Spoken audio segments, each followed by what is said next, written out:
I'm Rochelle. And I'm Christina. And we're running the Old Ghost Road Trail in the South Island of New Zealand, fueled on cheese and pickle sandwiches and lots of cups of tea. And you're listening to the Tea and Trails podcast with Eddie Sutton and Gary Thwaites. I've not done my exercises, my mouth exercises. Your Kegels. How'd you do it? Oh, that is a horrible noise. Hello and welcome to episode 107 of the Tea and Trails podcast. Thanks Christina and Rochelle for this week's intro. They recorded the intro whilst running the 85k Old Ghost Road in, how do we pronounce this? Karangi National Park, South Island of New Zealand. They sent some pics too. It looked incredible. The track runs through old gold mining settlements and across the scarps of massive earthquakes. Why is New Zealand so far away, Eddie? It's not fair. Would you go? I've been. Oh, you've been? And I made a massive error. If anybody's going to New Zealand, don't think, I'll do the South Island next time I'm here. It's never happened. 20 years have passed. But in the North Island, it was incredible. Thanks for all the intros. Keep them coming. Email hello@teaandtrails.com. Maybe the next Tea and Trails Ultra could be New Zealand. South Island. Stuff. Arena events going to branch out Events. internationally. Oh, yes. Let's make it happen. I'm back, guys, and I'm about as healthy as the unhealthiest healthy person in a room. If you imagine a room of healthy people, I'm the least healthy, but I'm here. Need a bell. Quarantine. I feel terrible. You know when you're in public places and you still got a cough and you think you're the person that person in co-op is coughing over the vegetables and you're going, oh my God, I just wanted a pepper and now I'm not going to have it. When they sneeze. 300 mile an hour snot. Oh my God, let's not. Right. It's the first podcast of February. The days are getting lighter. We shut the doors on the car for the school run with me walking like a banshee. And it was light this morning, Gary. Yeah. It was light. I say light. That's a big word to throw out, but it was definitely not pitch black full beam. We're so sad. We've been timing when I can turn off the full beam of my lights on the school run to see how quickly it gets lighter, and it didn't for a long time, and then suddenly the last week we were like, whoa. We are so on that school run, Gary. We have timing points where we get to everything, where the same thing's on the radio, same person's walking the dog, the same car goes past us. It's like, what is it? Is it Groundhog Day and Truman Show? It is just I'm literally living in the Truman Show. Anyway, because it's the first of the month, we read out our amazing Patreon partners who support us with discount codes for all our wonderful patrons. You guys are lucky because it falls with me this month. So here we go. We got Precision Food and Hydration, X Miles, Phoenix Light UK, Protein Rebel, Veloforte, Tiki Boo, Mountain Fuel, Outdoor Active, Silver Sweden, Active Root, The Centurion Running Store, Sportshoes.com, Big Bubble Hats, Fawnside Farm Cottages, Summits, Yugo Pagoo Projects, Hellfire Events, Red Bear Sports, The Album App, Retain Your Group Cycle Protection, Summit Crazy, Beat It Sports, Lumi Activewear, Glowmap, Bridgedale Socks, Nav4, Knack Nutrition, Flaming Phoenix, and Ultra Trails. So we say a big thank you to all of you for supporting the podcast, and a big thank you to the Patreons who, for what, the price of a good old cuppa. We always say price of a cuppa. What else can you get? Is it £3.50? £3, I think, for the lowest tier. But if you went to the Starbucks and bought a flat white, a venti, what's the damage? It's got to be like £6. Isn't the venti the massive one? Yeah. So near where my eldest plays rugby, there's a drive-through Starbucks, which I still every time go feel like an incredible. I don't know why I love it so much that I don't have to get out of my car. And I get a small oat latte to my Sunday treat. And I think it's £3.75. There you go. I don't do it. No cash in Starbucks. Protect the cash, kids. Protect the cash. Do they not do any cash in Starbucks? I don't even know, because he puts out this big long thing into my car with the. That's just to pay. Anyway, if you have joined Patreon, we thank you. If you're thinking about it, you can join any Patreon tier, pay annually, and you'll receive 10% off your subscription. And we'll pop a snood in the post. We'll talk about snoods later.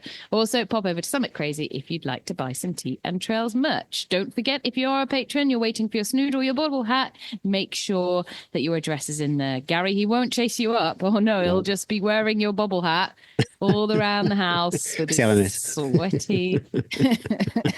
But if anybody's wondering, what is this Patreon? Basically, Eddie read out a massive list of companies and brands that £3 unlocks discounts for all of those brands. So yeah, it's a win-win situation. You support us, you support the brands, and you save some cash. If there's any brands that in there and you think, oh, I want to buy something, but I need a discount code, just get Gary onto the cases and he's got no shame. It didn't work with Garmin. Thanks to X Miles, Precision Fuel Hydration, Harrier Trail Running, Phoenix Light UK, and Protein Rebel for sponsoring this week's show. We use their products week after week to help us train, hydrate, and recover. And if you need a headphone upgrade, then use the code T10 for £10 off over at ukshocks.com. Yeah, I mentioned last week, Tom Evans crossed the finish line with his shocks, and Elsie Davis too, down at the Arc of Attrition. Both of them listening to the podcast. No wonder they were so smoking fast. Big shout out to X Miles for supporting us for 2025. Pop over there for all your nutrition and kit needs. Gary loves their nutrition plan, and there are loads of insights and articles shared there too. So if you're hitting the wall during a race, session, or workout, check out their one-of-a-kind tool, which will create a personalized nutrition plan, and you can add to your list from X Miles range of products and check out with confidence. I love to check out with confidence, Gary. I hate checking out underconfident. Links to all our sponsors, Patreon, and the Tea and Trails Ultra Weekend can be found in the show notes and over at www.teaandtrails.com. Entries for the Tea and Trails Ultra Weekend are live, so if you would like a weekend of trail running, entertainment, and camping in the Lake District, then head over to www.teaandtrailsultra.com and get signed up. Thanks so much to everyone who has entered so far. Also, if you're on the run but you've got some family members, they'd love to be involved but they don't fancy the run, bring them along. If they are in your car, then that is fine. Yet they don't have to run. If you'd like to come but you can't justify the entry fee, I understand that. Then check out Arena Events or some volunteering opportunities. You can volunteer at any event and earn credits to put towards future entries. It is such a great idea. I know so many dragons. I think pretty much probably only me in my tent at the Dragon's Back race wasn't a former volunteer. You know, they all had a blast, made loads of firm friends, then took part later on in some of the best events in the country. My kids are adamant that they're doing the race. Adamant. We all fear for what this could be. So if anyone's entered the 30K, I apologise already if three blonde little... Sorry! Oh, did I trip you? Oh, sorry! Oh, you got some sweets. Oh, I'll have a few of those. I was like, oh, I don't feel you need to come, kids. Do you really want to? Yeah, Mum. I'm not too sure if I'm going to be, if my family are coming, actually. I'm nervous about the whole family coming and seeing the podcast and them saying, that's not true, Mum. That never happened. That didn't happen like that. Esme's shunned me. We're going to Edinburgh next month, and Lisa and George are going to see The Darkness. I've took a pass on that. Well, I love The Darkness. Is that the guy with the long hair? What's his name? Justin. No, Justin. That's it. Yeah. Is it I Live in a Thing Called Love? Yeah, what's the other one? Get your hands up on my woman. That's the one. Yeah, I'll give it a pass. George and Lisa are going to go. And I thought, no, you're not going. I've seen them before. Ah, yeah. I thought I'll go out with Esme in Edinburgh. She doesn't want to go out with the pubs with her dad. I can buy her dinner, but we can't go in the pubs together. Anyway, let's get back on track. Who's going first? Me? You go first, because it's always me, and then it's everyone's like, oh, Eddie, what are you whining about this week? So let's have Gary whining first. I should do a little montage every time I've done it for the past 3 or 4 weeks when you've been poorly, so it's been edit it all together. But let's go back in time to last Monday. Easy Miles on Monday. I think I'm going to shift this up going forward. I'll talk about this in what's coming up. Easy Miles Monday, brutal abs, but then fun times on Tuesday and sensational wrist action on Tuesday. My Enduro 3. My Enduro 3 turned up. Oh my goodness me. Was it better than like your wedding day and the birthday kids? Your Garmin arrived. A close second. But brilliant. You know, if anyone's thinking about buying a new device and they're thinking, oh, Phoenix 8 or the Enduro is pretty much the Phoenix. Less features, but for what I need, the maps, the battery life, yeah, it's incredible. It's nice to be back. And maybe the bigger screen. I saw a funny Instagram meme with the middle-aged when you need your new Garmin because the guy was looking at his screen going, oh, I can't see that anymore. I always take photographs of things and then have to zoom in if I need to. If it's got the small John print. Fink put a great tip on Facebook, and my dad has done this as well, actually. Well, I wish I Don't knew give this, up on John. Garmin. Go on their customer services. Say if you need a new Garmin because your battery is not lasting. So I've got an old Garmin 7, a Garmin Phoenix 7, and the battery doesn't last 24 hours. And I just keep it for the second in my backpack, turned off, but it's got the roots on it. So if one dies, I can turn it on. So they'd given a bit of money off. You could upgrade. It was a great idea. I never even thought about that. Pop over to Facebook to actually read the actual what you should do rather than me wobbling on about what I think. But if anyone's thinking, hang on a minute, Gary, it wasn't that long ago you were championing the Sun Tour. Yeah. What's happened to that's just... It's dead to me. No, the Sun Tour is fantastic. This is not me throwing the Sun Tour on the bus. And it's not...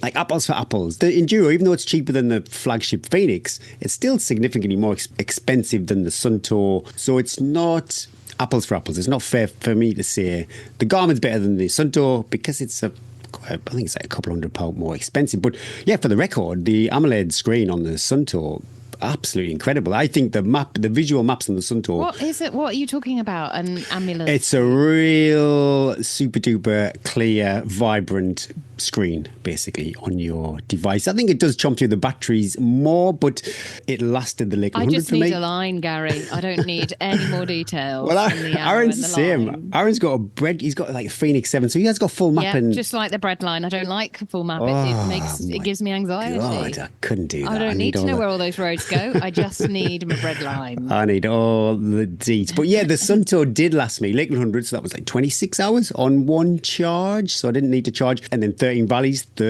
goodness me, was it 33 or 36 hours, 13 valleys? I did top it up pretty much at Grasmere. I did top the watch up at Grasmere, give it a little charge while I was having my pasta. But fundamentally, yeah, the Sun Tour will get you through big days on the trails. Treadmill session on Wednesday and then straight into the gym. I was absolutely cooked. So much sweat. I felt a bit spaced out for the rest of the day, to be honest, after that session. Because I'm so strong these days, I need to start using I've talked about them before, the little grips that you put on the weights to lift them. I can lift more weight, but my little hands, after about 8 reps, they're literally, I just can't. But then I thought, how do I do? Because so I've tried, this is why I don't do it, because with the straps, put them on the wrist and then it wraps around the barbell. I need 2 hands to do that. But What are you doing that you can't grip? Well, if I'm lifting, say, 20, it's a reverse lunge, so I've got 2 dumbbells, and I would like to go. How heavy are those dumbbells? 22 and a half each. Okay, why don't you just do barbell on your back and then you put more weight on it? I don't like that. I think probably 22 and a half in each hand, considering what you probably weigh, about 50 kilograms, is probably plenty. I don't really feel you need to go much heavier than that.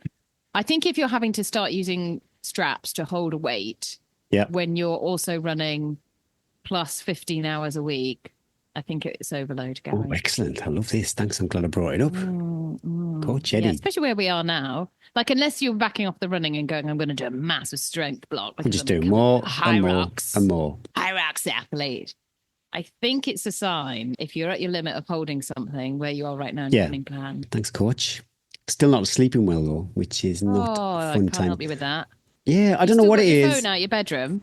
No, but I'm not. The poor. But I'm really controlled. I'm not using it during the night like I have in the past. I'm not looking at it just before bed like I have in the past. So I'm really disciplined with it. I just don't like the alarm clock on the Amazon Alexa thing. Okay. It's pretty rubbish. But yeah, I can't understand what it is, because I fall asleep. That happens pretty quick. But when I wake up, I don't know, I'm like thinking about what's coming up. I'm not stressed out. I'm in a really good place at the moment mentally. So there's nothing that keeps me awake at night. I really don't know what it is. But, I've got loads. Do you want me to tell you some stuff that keeps me awake at night? And then you can offload. But my insomnia, it's not good for me, but it is good for the podcast because I got everything done. I was up at one day I woke up and I told Lisa when I woke up, oh my goodness me, Lisa, I've been up since 4 o'clock in the morning. She said, why didn't you get up and do something? I was like, well, I was quite quite relaxed and chilled out, just lying in bed. But then the next day it happened and I woke up and I did go downstairs at 4 o'clock and I edited all the podcast and got everything done. So it was out, I think, for Friday morning. And even though I was exhausted, I did treat myself to a nap. I had a little nap later on the day. That seemed to get me back on track. But even though I was exhausted, at 9 o'clock, I just felt sensational. I'd been so productive and so much work before 9 o'clock. So, yeah, we have. Oh, this is brilliant. It's been there ages. Literally, I did not even know it existed until I saw somebody on it. I've got a glute bridge machine in the gym. When I try and do see the glute bridge like I see all the influencers do on YouTube, they're on they've got the step and they're putting the bar over their waist. Oh, that's a faff on. I don't like doing that. Yeah, it is a right faff, but it's so good. But the machine, you just kind of strap yourself in like a little seatbelt around your waist, load the weights up. Incredible. There's loads of men on that strapping themselves in. And just I think I'm the only bloke that goes on that machine. And we've got a proper full-time influencer in the gym. I noticed somebody who's in the gym with a tripod and a camera. Well, I'm so self-conscious. I think sometimes, maybe I should share more stuff. I should be more mindful of my social media and things like that. And then I get my camera out and I choke and I'm like, oh God, I can't do this. This is a nightmare. But to see somebody who literally was just owning it, I thought, yeah, go for it. Good for you. Friday, this is the peak of my week. Kitchen shopping. Have you ever done this? Have you ever looked? Have you ever purchased? I can't, Gary. Even Bryn will start saying to me, so I think like what we need now is a few cushions. And I'm like, I'm exactly. It is so dull. And it is so expensive. I had no idea. Our kitchen, when we moved into the house, we've been in this house for 10 years now, and it was tired when we moved in, but it was functional, everything worked, and it still all works, but it's just 10 years older. I had no idea how much kitchens were. So what cost. Are you like, new units, oven? The whole shebang. You had an oven the other Yeah, we're going to keep that. Luckily, we're going to keep the oven. Think about taking a wall down. Oh, Lord. Yeah. I think isn't like the kitchen tops really expensive? Yeah, like well, it depends what you go for. If you go for the quartz, whatever it is, we're not going for that. Oh my goodness, mate! No, he went through the list of like how much things cost, and it was like quadruple as soon as you got to that kind of. But yeah, and what was funny, so afterwards, the day couldn't get any better really. But we went to Greg's afterwards. Sitting there having a nice little coffee. Pretty. I know. Glute bridge machine and a bit of Greg's. But as we were sitting in Greg's, I was looking around at the decor and I realised that basically we designed Greg's kitchen. Greg's kitchen. All we needed was a donut stand to get the pink jammies in the cupboard. In your head was like, where's my happiest time? Where's my happy place? I was just like looking at the panels thinking, oh my God, what have we done? So we need to rethink our design. And I'm such a creature of habit. Saturday rolled around. Once I do something and I like it, then I'll milk it to death until I hate it. So now we 2 weeks on the bounce, that Wainstone loop over and over again. The Lordstones Cafe, I threw them under the bus last week, saying the Yorkshire moves weren't so great. They delivered big time on Saturday. Different menu on Saturday. Sunday roast on the Sunday. Didn't want to mess with the Saturday. kitchen. What are you looking at? Toasties, chips, coffee. Oh, it was absolutely incredible. Yeah, lovely. I saw somebody complaining about, all cafes have nowadays is soup, toasties, crisps, cake, coffee, tea. And I was like, yeah. What? What's wrong with that? That's my that's my daily menu and not in a cafe. Chips after a run, salty chips after a run. Oh. I don't think the ketchup was Heinz. If I'm going to score them down, looked a bit After a run as well. Yeah, it was a bit anemic. A bit watery. Look, yeah. Yeah. Okay. Well, maybe take your own next time. Just carry it. I watched Come Dine With Me yesterday and somebody took their own hot sauce. Honestly, you need to get more work done. We can do better with this podcast. I was doing my foam rolling. I needed a distraction. I needed a little distraction. I was doing my foam rolling. 21st birthday party on Saturday night. Sensational. But the buffet, I met my nemesis. The buffet always gets me. It does always get you. What was the highlight? Well, the birthday cake. The birthday cake was a highlight. So I said to George, only one plate, George. I'm only one plate. And I think probably one plate buffet. Two and a half. I had about 2.5 and then 2 slices of birthday cake. So I went home feeling. Karen, you have no control.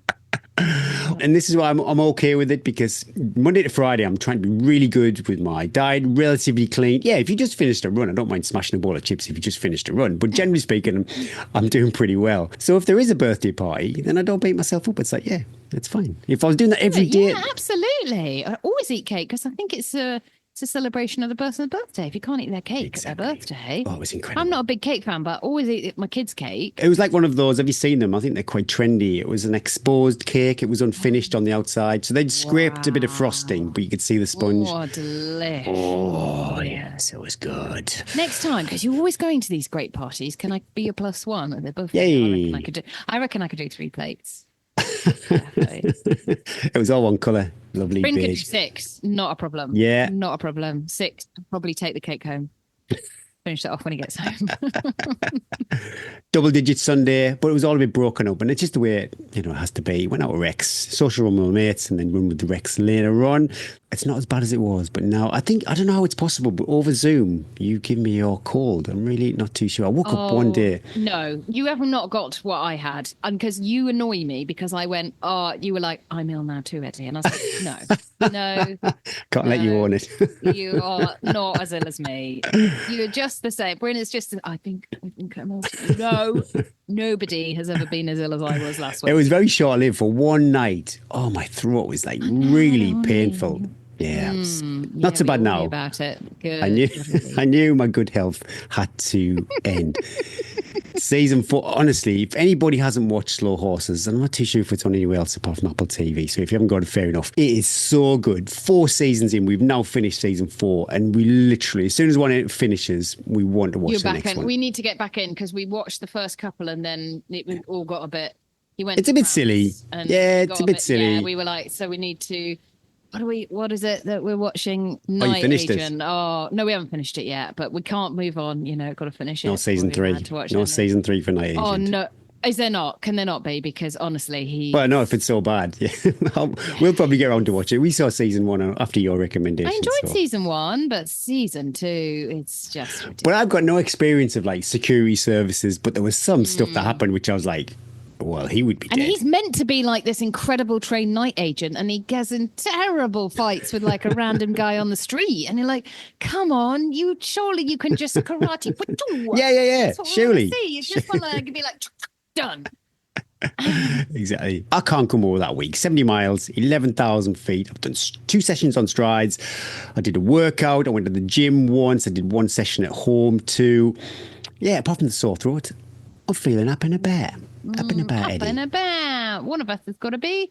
How's your week been? Totally wiped out. Tried a few runs. I didn't want to run, but I had the dogs, and so I had to just get them out. I just thought I'd just do 30 minutes. Every little incline, I was like... You feel your heart rate just going whoop as soon as you... Oh my God, it was quite frightening. And the pain in my chest. We recorded on Tuesday. We had quite a big day, I think. I think we did like the interview and the all-in-a-one, which is like 4 to 5 hours of talking. And then, oh my God. I think that was the night of the head holding. And I went to bed. I didn't leave the teenager in charge. I did get them into bed. But then I was like, what would I do if I just die in the night? Oh, goodness me. It's just who do I call? Like, who do I call? I was so ill that I was like, even like getting up to go to the loo in the night, I was like bent over, like, Yeah. And I was like, nobody... I think about that sometimes. Like, if something really bad happened, what do I do next? If, I don't know, whatever it could be, but what do you do? I was like, do I call, like, I don't even have anybody that I could call to look after the kids or do anything, really. So, God, the pity party was pretty hard. So how long have you been ill, though? Because we are, the 5th of February now? It feels like it's been well over a week. Yes. So again, that's sick, pretty bad illness, isn't it? Well over a week now. So yeah, the whole week was just every day I kept thinking, I'm going to wake up, and every day it was like your body temperature, your readiness is 0. Pay attention. Do not do anything. Your morning report. But funnily enough, my morning report, my HRV dropped only a tiny bit, but I think my HRV is still really low. Okay. It's still so low that it hasn't actually come back up since winter 200. So it's still anyway. I kept thinking anyway. Then Bryn came back, and I could just go take over. I am going to sit on this sofa, and once I was able to have just a couple of afternoons of not having to do everything, I felt much better. Yeah. It did make me think, Gary, because I've not got much running content. So I didn't run for then 6. Once Bryn came back and he could take the dogs out, I didn't run. And I hear people going, I felt terrible. Shall I run? Shall I not run? There was no question that was how ill I was. Like, there was no way, even just like, I was in the house. I wasn't even going outside because I was that ill. So it wasn't even, I couldn't even imagine going for a run. Anyway, I did have to go and fill the car up with petrol, which was my daily activity. Love that on my training readiness score. I hate that, Gary, and I leave it to the last minute. And as I was doing it, I thought, I'm going to ask Gary, what are the chores, the daily chores that you hate doing as an adult that you're like, and mine is, I hate filling up the car and I hate petrol stations. I hate going in and then they're full of like all these goodies that I want to buy that I'm not allowed to. I don't like petrol stations anymore since I've got to wait there for like half an hour to charge the car up. That's a different... well, now you don't have to. Yeah, yours is all charging. What's your daily chore that you hate doing? And you put well, it's a bittersweet. It's not really a daily chore. It's the jet wash the driveway. Do that a couple of times a year. Oh, I would love doing that. Whoa, it's a filthy job. I love a filthy job, Gary.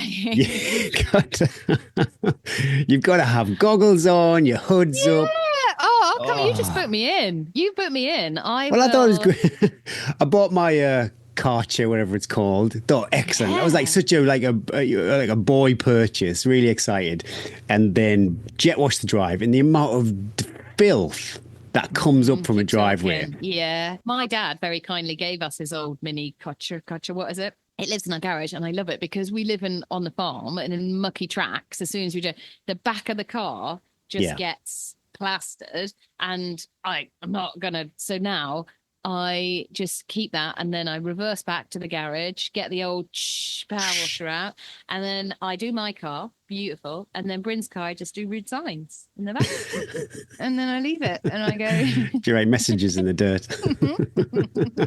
I make sure it's reversing camera, because we have to do quite a lot of reversing down the lane. I'll make sure he can see out of his reversing camera, and you can see the number plate, and then I do... rude signs on the side, and then I say, I've done your car, darling. But yeah, it was bittersweet, that. Bittersweet. Anyway, so this is so I am back doing a little bit. I'm feeling better now, but as you can tell, it's still on my chest. Still on my chest. But I'm up, I'm eating, I'm moving, I'm functioning. But whatever it was bad, and it made me think, gosh, how if you are a single parent, I always had hope that someone was coming back to rescue me. Gosh, if you are single parenting all the time and nobody's coming to save you, wow, kudos to you. So yeah, not much running. I think I did in total about 10 miles for the week. No strength. I did think as I started feeling better, I could go and do some squats and stuff. And then I thought, what is that going to do? Absolutely nothing. So I didn't do anything, but we did a couple of walks at the end of the week. A couple of 6-mile walks just to test out, nice and easy, with a flask, just to get the old lady out. And that's always a good way if you're coming back from illness and you're not sure. Just hike, put your backpack on, go and get some fresh air, get some steps in, but don't run until, especially this cough. I've got maybe like 5 or 6 of my athletes are coughing at the moment. It's wild.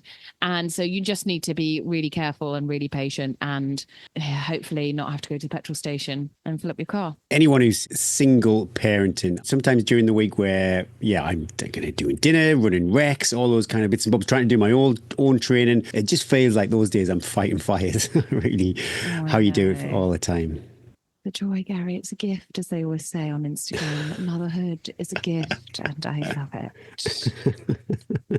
It does. When I was listening to something of someone saying, when people have really young kids, if you've got young kids and people go to you, oh, you just wait. If you think it's hard now, you wait till they get older. Oh, all that. And I'm like, no, I'm sorry. Yes, it's hard having older kids in like emotional teenage years. The biggest tip I learned, do you want a tip? You're past this now, but if you've got teenage kids, the biggest tip that I've learned so far this week is to hold lightly what they say to you. Because I didn't realize this when they become teenagers, that they say some really horrible stuff to you, and you become the person that is they don't hate you, but they see you as really, you're an inconvenience to their life. They want you. Well, I'm not allowed to go to the pub with Esme. No, you're not allowed to go to the pub. I can feed her. Like, you can offer all that. Please give me clean clothes. Let me know when my rugby match is, and take me places. But don't speak to me and don't offer any advice. So, biggest thing I had was like, anything they say, do not let it into your heart. Just hold lightly. And then those moments when they do want to sit next to you on the sofa. Or they're like, tap your leg in the car, or are just like, how was your day, Mum? You're like, you hold those bits and you're like, Yeah. at the other end. I'm sure, like you found with Esme, they come out the other end. Just a stage. So if you've got young kids and people say, oh, it gets harder, it's just different, isn't it? Yeah. I would never want to have a 3 and a 1-year-old again. No, thank you. Anyway, this is a running podcast. Let's go on. Let's talk to our coaches. Thanks, Precision Fuel and Hydration, for supporting Brew the Coaches. Their website and newsletter are such good source of knowledge, articles to read, and YouTube content to binge on too. On YouTube, you can learn how to fuel an ultramarathon, what pro runners carry on race day, and how to nail your marathon prep. Check out their fuel planner, and why not book a free video chat with one of their awesome sports scientists. And if you would like to try Precision Fuel and Hydration, then use the code TEATTIME2025 for 15% off your first order. And if you are a Patreon, then you get a whopping 20% off. Head over to Patreon for all the deets. I feel my long run so much better this week. I think we mentioned last week I miscalculated what my fruit jellies were, the carbohydrates, but yeah, I leaned on the chews and the gels for this week's run. Yeah, just simple maths. Even on a long, easy, cruisy run with your mates, you can get all the numbers skewed up. So it was 30 grams of carb every 30 minutes, plus the electrolyte and carb drink too. So maybe I was probably getting about 70 grams of carb per hour. I'd like to see you push that a little bit higher, Gary, maybe. Well, I think this was part an of 80 to 90 guy. Well, I've been there and the results weren't so pleasant on the... No, yeah, you're right. Let's get 70. Steady 70. Steady 70, I'll take that. I saw some post by the Precision Fuel and Hydration. I probably haven't got this completely right, but they said about ramping up your carb intake ahead of your goal race. And it almost looked, if I got the information correct, that you went higher than what you anticipated on race day and then tapered down to race day 2. And it was like a couple of key workouts a week. So yeah, for your long run, definitely, because that is very specific to what you're going to do on race day. And then maybe for your session, someone, I think I did my 7 times 800s last week. That was a big workout. So you definitely need to fuel. You didn't do 800s. Let's just keep this realistic here. You realised that was going to take you. So you did 7 by... Yeah, I did 7 800s. I was going to do 8. I did 8. I was going to do 8. 800 meters. You said it was going to take me too long, so I just did 3 minutes. No, I didn't. You told me. I was going to do 8 times by 8 800s, but I went to 7. Anyway, you were sensational. Always sensational. But the point is, I think they said, at least a couple of key workouts a week. Smash it down. Just smash it down. Just get the fuel down. There is no hiding from the fact that every single study, every single body who's running those trails well is smashing down the carbs. Carbs are key to successful performance, to consistency. And if you can't take on the carbs, you need to work at it, basically. You need to work at it. And nobody is going to do well fueling on 30 grams of carbs an hour. It's like that you need to work on those carbs. You need to just keep putting them in. You need to not be scared of the carbs.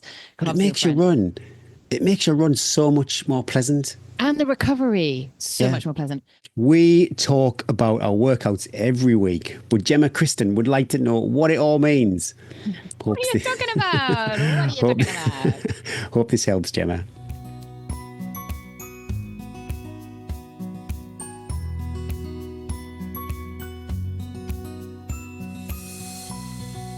Sending this message whilst feeling slightly deranged after not being able to run through this cold snap in the UK and all the compacted ice. Oh, it's absolutely terrible. I think this weather is made for this weather.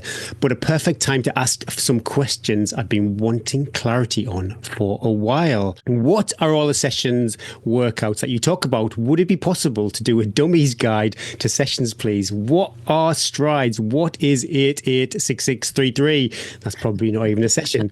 But I do hear you talking about progressions of numbers that you do, and they mean nothing to me. If you could detail some of the most common useful sessions you use, what they are and how you structure them, that would be awesome.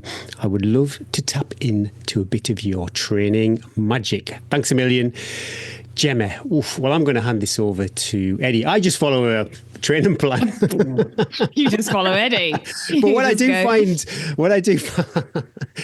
find interesting quite often, even though, I listen to quite a few podcasts, and even though mine is just a copy and paste plan from goodness me, who is it? Anyway, it doesn't matter. It is quite similar to a lot of training plans that, say, Eddie does, or the Inside Running podcast, for example.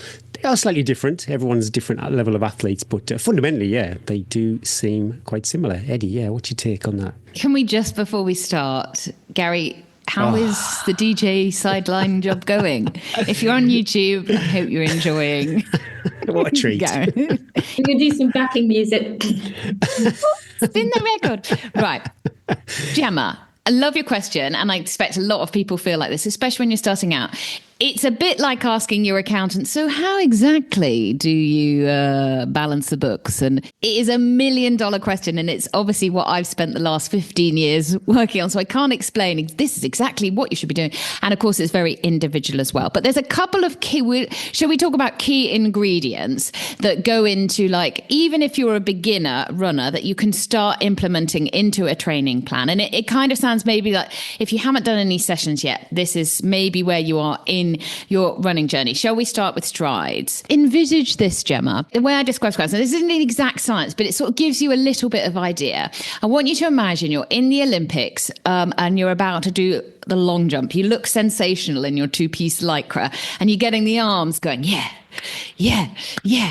And you're not actually going to do the jump, don't worry, if anyone's going, oh my God, my hamstrings. And you start off down the runway and you start like nice and slow and you sort of leaning into it, and then slowly you get to that top end speed. And for about 5 or 6 steps, you're running. You look the most sensational runner that you can be. Everything is flowing. The hips are under the body. The arms and shoulders are relaxed. You're pinging along nicely. And then instead of the long jump, whoop, crowd disappears. You're back on the road outside your house. And then you slowly take that pace back down. So that is what strides are. What is the point of them? Well, very basically, if you go and put a couple of, I always like to advise people to go a little bit uphill on their strides because you're looking for that, not top end speed, but you're going faster than they probably normally do. If you do them slightly uphill, it means your form is naturally going to be into a really good style. Your weight is going to be forward. A little bit of injury risk if you're trying to run flat out and on the flat. So a little bit of uphill, about 20 to 30 seconds. I don't actually like to time my strides. I just do that bit. I work up into it till I'm running that top speed, and I hold that for about 10 strides, and I feel that I can't hold it anymore, and then I drop back down. Without any science, if you do that 4 or 5 times after about 20 minutes of a run and then go back to running, you are going to feel sensational. The first couple, you're going to feel like Tin Man, and the last couple, you should feel like Glinda from Wicked. She's the blonde one, isn't she? She's so beautiful, fancy. It really gets your body moving. It really reminds your body that you're not just a bit of a slogger, that you can run well. It increases your cadence. It makes you think about the biomechanics. You can go on and do the run and the rest of your day. And I like to think of it, it's a bit of a free workout, because when you're actually doing it, it's quite intense. You do get when I finish my stride, even 20 seconds, I'm like, jog back, you recover really quickly, and it makes such a difference. And I promise you, if you add it to your easy runs a couple of times a week, you will naturally find then when you go to do other runs without strides in, you will feel a better runner. You will feel yourself lifting yourself up. You will feel your cadence going a little bit faster. So it's a really good way, especially if you've never done sessions before, to add into training without having to do any big changes. You don't need any special equipment. And I always do it. Another little starter tip. I do it in the same place so that I can't go home, because I can't run past my strides tree and signpost until I've done my strides. Otherwise, it's too easy to go, because sometimes they are a bit like, I've got to get my strides done. But if you do them a couple of times a week, I promise you, without any other sessions in your life, they will change the way you feel when you run, and they'll change the way also your cadence when you run. Sorry, Eddie, I wouldn't. Sometimes people walk back to the beginning. Sometimes people jog back to the beginning. Do what feels good. Do what feels good. Sometimes I WhatsApp going back. Sometimes I'm, taking a picture. Do what feels good. Do what works with you. Don't make it into a big deal. The numbers. Okay, the numbers for sessions. This is quite complicated because it's very individual as well. But we'll go to Gary's and my favourite session that we talk about a lot, which is 5, 4, 3, 2, 1.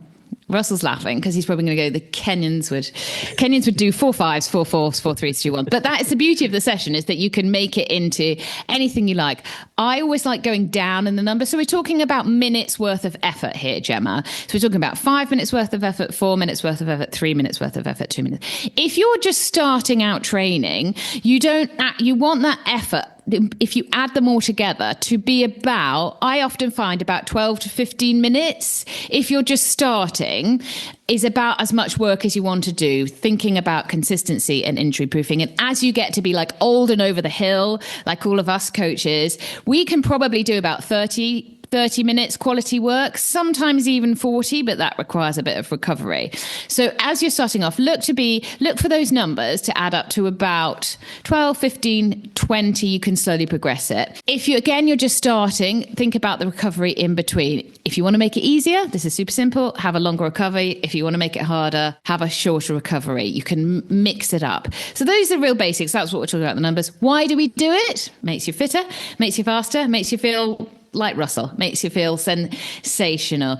If we do the same pace all the time, the body gets really good at running that same pace all the time. If we want to get fitter and we want to get faster, we have to just keep nudging it and go, by the way, push a little bit, add a bit of recovery, go back, push a little.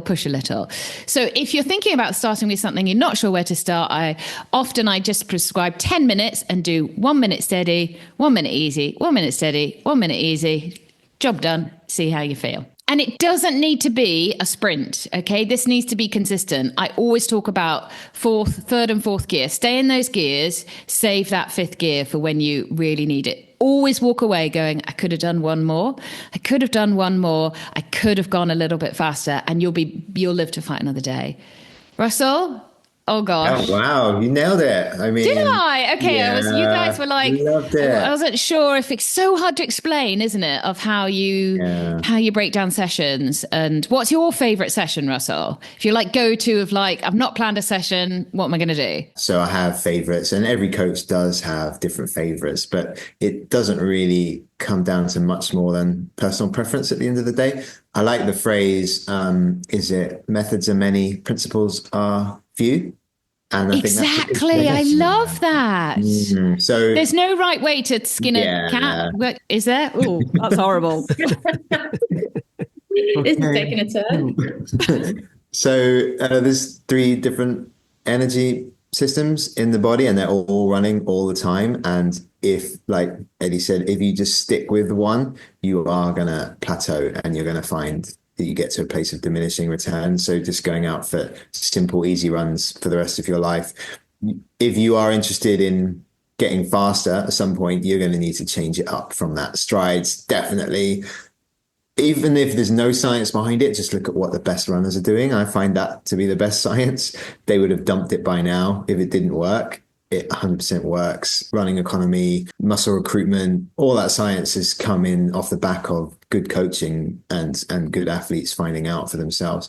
My favorite interval session, and intervals just means running for a set period of time and then stopping and having a break. Even that has got variations like fartlek, where you don't actually stop, but you keep jogging. So my favorite is 5 times 3 minutes.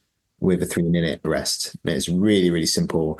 It's great at hitting what is called your VO2 max, or some people call it critical velocity. There's loads of different names for it, but it's hard work. Really out of breath, feel sick. That's what I call it. You're going to be feeling that lactate burn in the muscles. Then it improves your cruising pace, and it lifts your ceiling and your ability to deliver oxygen to your muscles, which in real world terms just means you're going to be able to run faster.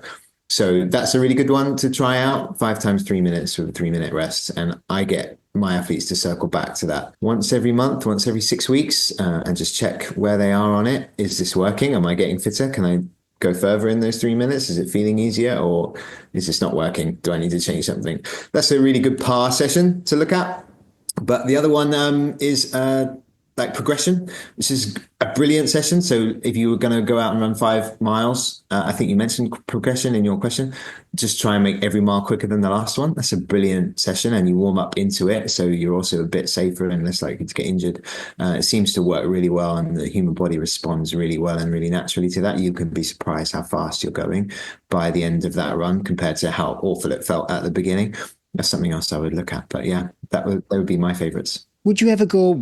All of our listeners, I imagine all of our listeners are trail and ultra runners. Would you ever do like anaerobic stuff? Totally. Yeah, you need to hit your anaerobic system. You got to work all the systems. God, I never do that. Level 5. The silly Garmin coach didn't tell you to do it. But you need to have Totally the base need in order to work that top end system. It's something, Gemma, that you don't need to really worry about. The strides will probably start pulling you into just the top for a few seconds. Of that build the base first. Build the base. Add the strides. Add some 3-2-1s or something very slowly. Just think of Mary Berry recipe. Nice and easy. She makes it look all easy. Just add little bits at the time and just thinking, I want to be easy, not out of breath, medium, just a little bit out of breath.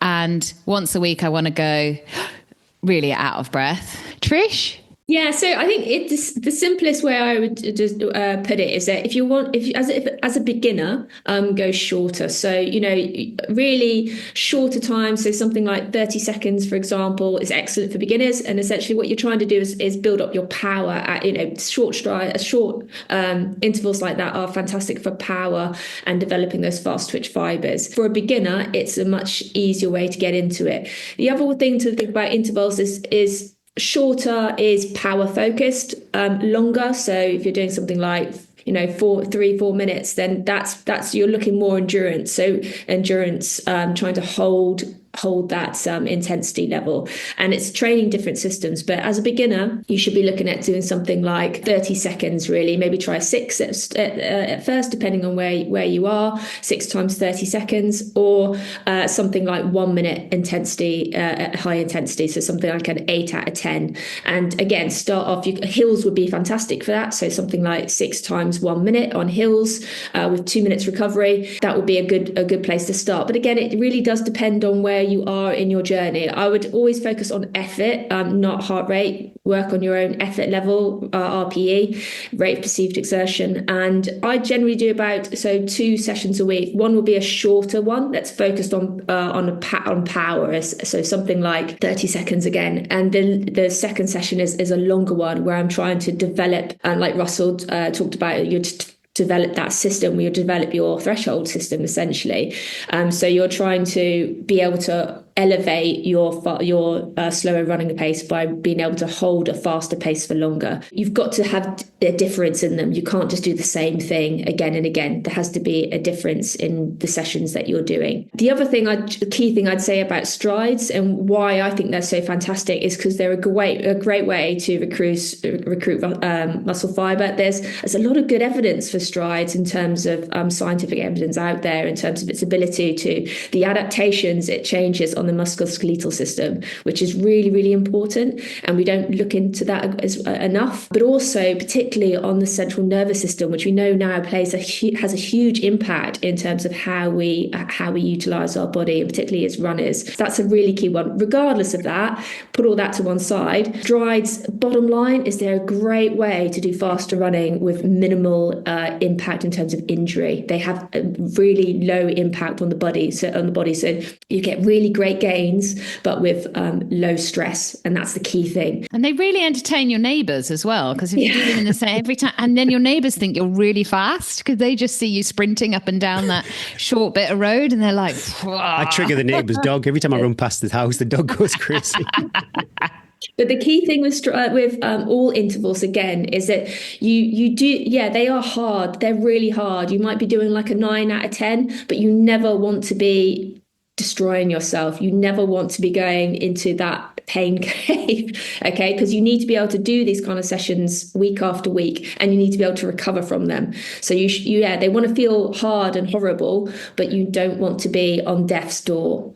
That's my take on it. Don't beat the workout. Be the workout. Don't beat the workout. So when you do the strides, the way I understand the strides are like how you described it, Eddie, like the long jump. I never sprint the strides. No. You shouldn't be sprinting. It should be like controlled. Yeah. I try and think of like 5K pace, but realistically, I can hit about a 5:30 minute mile pace at my top end for my strides. And I'm like, that's not my 5K pace as much as I'd like it to be. But so that's why I always encourage people to go by feel. like build up into it and just feel, because some days as well, I'm like struggle to get a 7-minute mile on my strides because I'm clanky and I'm tired and it's cold outside. So really the pace is irrelevant. It should just be the feel. I never get guys to look at times. I just say I just like gradual. Well, I only look because I like seeing a 5 because it's the only time I ever see a 5 these days on my strides. It should totally be feel, shoulders relaxed, hips forward. Those few seconds when you're running and you think the main aim of strides, this could be on a t-shirt, is just to feel sensational and drop down and remind yourself that you still got it.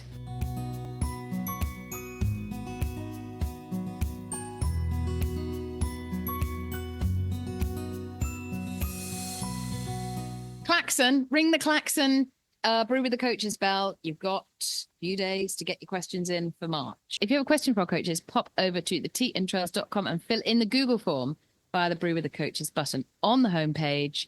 And we are recording next week. So if you've put your question in, it's probably already been worked on by our coaches and our little elves in the back room. And if you haven't yet, have we got space? Maybe space for a couple more? Oh, we've got 5 or 6. But keep them coming because we always need questions. We always need questions. I hope that helped, Gemma, and anybody else. There's nothing really mystical, definitely, about what I do anyway. But yeah, hope that helped. History with Gary. Thanks, Phoenix Light, for sponsoring this week's interview. And don't forget, patrons can enjoy 10% off over at www.phoenixlight.co.uk. I noticed Christina from this week's intro was sporting a Phoenix head torch. Also, if you're super quick, there is an Instagram comp over at Tea and Trails Ultra. Yeah, they're pairing up, they're collaborating with Phoenix, and you can win a headlamp. The competition ends at 12 p.m. on the 9th of February, so don't hang about. This week's interview is with Girls on the Hill founder Keri Wallace. We talk a little bit about Girls on the Hill and her job as an author and a mum. And Gary isn't in this interview, so maybe there is quite a lot of mothering chat as well. It depends on the heavy edit that's gone into if it was too first much date chat. It was first date chat, wasn't it? And we definitely found each other kindred spirits, and then we deep dive into her running the West Highland Way in the midwinter unsupported. She truly does this unsupported, and I think a lot of people will relate to her not relaxed approach, but her like, this is my moment, I'm going to go and do this. So hopefully it's quite an inspirational chat to everybody as well.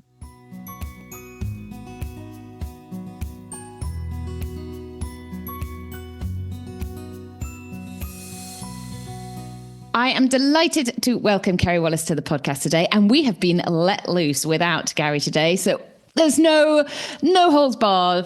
This is going to be Gary's got editing charge, so it'll probably be 20 minutes and he'll decipher it down. But I'm so excited.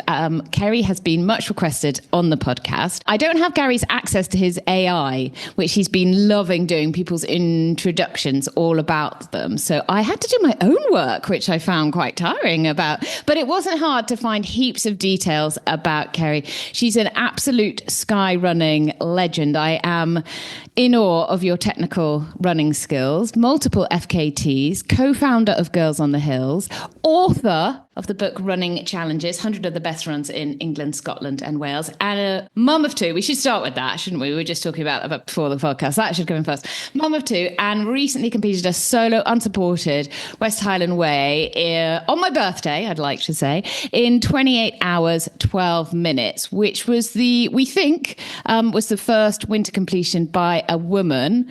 And only Neil McNichol in 2016, I can find, has done it as well. So there is a winter completion by a woman, but it's supported. So that's the only difference. Okay, that's so fine. It's an unsupported, yes. So I'm super excited to go into the details of that. But before we start, we ask all our guests the same questions. How are you? Where are you? What's the view from your window? And have you been? Everyone always looks out the window when I say that. And have you been for a run today? I'm fine, thank you. I am sitting in my office, which is really just the landing at the top of the stairs. Really got my own office. Let's call it the office. Sadly, but I call it my office. I'm sitting, I'm in Glencoe in the Scottish Highlands. I'm looking out my window at a bunch of crofts opposite. It's quite a depressing scene because although it's not a bad day, it has been, well, you'll have seen if you've been watching the spine, as white as you could imagine. It's been a brilliant winter scene for like over a week. And now it literally looks like September. Overnight, we've had like I don't even know what, I wouldn't hazard a guess, but probably degrees? like something like 15 degrees swing. It's unbelievably warm outside. I'm wearing a t-shirt. It's just weird. Anyway, that's the cry. I haven't been for my run yet. That'll come after this podcast today. Can you see the full moon? Because I can see an incredible full moon from my house right now. I couldn't see. I'm making a climb out of her window. No, it's too cloudy to see the moon, but I did see it last night and it was a proper big moon. Does it make you feel a bit loopy, the full moon? Because it makes me... It made my kids a bit loopy. We were very excited to see the man in the moon last night, yeah. You hinted that you were at Glencoe. Local running must be, in Gary's words, sensational for you. We're turning up at your door, we're knocking on your door. Kids are at school all day. We've got about 6 hours. But we're kind of thinking we're not going to do 6 hours because we're going to go maybe 3 hours and come back and have some tea and cake. Where are you taking us? What's it like? With Glencoe, there's like two halves really, because it literally did used to be a volcano, and then the glacier is like ploughed through the middle of it. So you've got literally like two steep halves of the glen. So on the one side, on the northern side, you've got the Anahiga, which is amazing, but like quite hardcore sort of sky running. And then on the other side... We can't take Gary on that. All the other sort of summits on the southern side, much more runnable. So we'll take Gary on that one.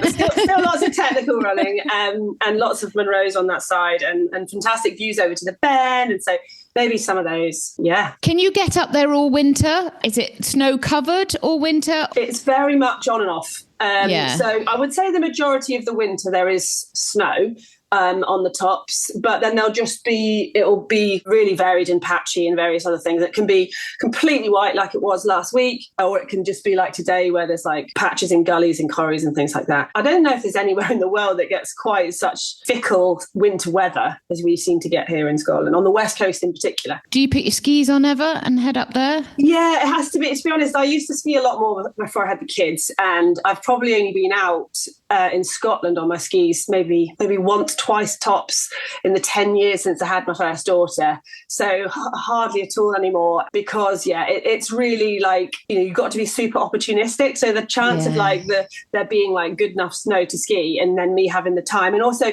it's the same with climbing. Like I used to do like summer climbing or Scottish winter climbing, but their hobby's a bit like the ski touring thing, which is like quite faffy and quite like unknown quantities. So you don't know exactly how long you're going to be, and you can't, as you well know, you can't just not turn up for school pickup.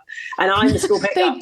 They don't like that. They don't like that. So that's just not a thing. So that's really forced me a lot into the running since I had the kids. I was always a runner, but it became like the only thing really since I had the kids, because it's just, I can be a lot more prescriptive, even in winter. Even if I go up with my axe and crampons, I know how long I'm going to be. When I used to ski tour as part of my training in the winter when we lived in France, it was the most boring thing, but I would drop the kids at school and then I would just go up and down a piece that I knew exactly how long it would take me. Yeah. I could never really go on adventures because, like you said, though we had a little bit more, obviously we'd have like, it's a bluebird powder day, let's go. But it takes so long as well. Yeah. And here the snow line is often quite high up, so it's a whiles to get up there if you're touring, hiking your stuff up, or going, if you get a chair here in Glencoe or over at Nevis Range or something, then quite often like it'll get blown out because it's also can be really windy. And so it's just like so many more variables than like in the Alps, where you've got a little bit more reliability and you could actually train on it. And the ski down, if you've had a lot, it's going to be brilliant. And yet I guess when you're like, this could be horrendous. It's like survival skiing. I mean, I quite enjoy it for what it is, but it is like, there's a rock, there's a hole. I'm on grass, I'm not, I'm back on the rocks. Like it's total different. Tell us a little bit, you sort of hinted about moving into more ultra running when you had the kids. Tell us a little bit about where you've had such a like varied athletic and like general career. Talk us through like how you found yourself at that West Highland Way. as early as you want to go back? Gosh, I guess I was always really sporty growing up, but I did traditional sports, like team sports growing up. Did you grow up in Scotland? No, I grew up in the West Country, so I'm from Cornwall. So no mountains whatsoever. Didn't get into the mountains until I was in my 20s. And I think perhaps that's why I loved it so much, because it was like total jaw-dropping when I first got to go into the mountains. I bit off way more than I can chew. And then my first sort of experience in the mountains, like running, was I entered the Low Alpine Mountain Marathon, as was, and was just way out of my depth. Like, got lost and took forever, nearly like missed the bus home. Like, it was absolutely total epic. And my friend was just like, oh my God, this is so awful, we're going to die. And I was just like, I love this. I think that probably set the stage for the rest of my like running career. Been like, what's the next sort of like, how near death can we get? And I'm signing up. But then I guess I also kind of got into climbing in a similar time to when I sort of got into trail running. And I would have described myself more as a climber up until the point where I had kids, or at least sort of 50-50. So when I ended up focusing on the running post kids, it was really like mixing the climbing or the scrambling with running as much as I could, because that's just what I love. And here in Glencoe is like the perfect place for it. So it's like straight up from the road. We have a lot of climbers that have become ultra runners. The skill set, though it's not similar, there is something within the similar. When people say, I just jumped into climbing, because one of my kids had an indoor hockey tournament and there was a climbing wall and I was watching and I said to Bryn, my husband, I was like, I really would like to get into climbing. Like, it doesn't look that hard. Like, then we watched it a bit and I was like, people get like, I'm the technical, you're going to laugh, but they get like 2 or 3 and then they'd be like, and he was laughing, going, that would be you. How do you like, especially when you're in your 20s or 30s or 40s and you think, where do you even start? Is it you start on a climbing wall and then... Yeah, so I think I started in my 20s. I had actually been like rock climbing a bit at school, and I'd been on like an activity week thing climbing. And so I knew I loved it. I knew I wanted to do it. And I had bizarrely tried in various ways to get into climbing, and it always just felt like there wasn't a way in. I had a really weird experience, which was that my first ever mountain was like a classic sort of 3 peaks challenge. We all walked up. It was like a charity thing. I walked up the bent as my first kind of mountain and ended up literally in a mountain rescue call out. Not me personally. I came across a guy who needed assistance, like in a major way. And I actually had to give CPR, and there was a call out, and we had to wait. And he actually died. I had to go to the police station, give a statement, and it was all hugely traumatic. I was pretty young. I was probably about 20. Instead of it being like, oh, I'm never going to go up a mountain again, it had the kind of opposite effect on me, because the guy was reasonably young and he had a family. And at that time, I obviously didn't. And it just made me think, God, life's so short and you've got to do with it what you want to do with it. And I really love being up here, but it's dangerous. And like, I need to know what I'm doing. And it just set me on a completely different path.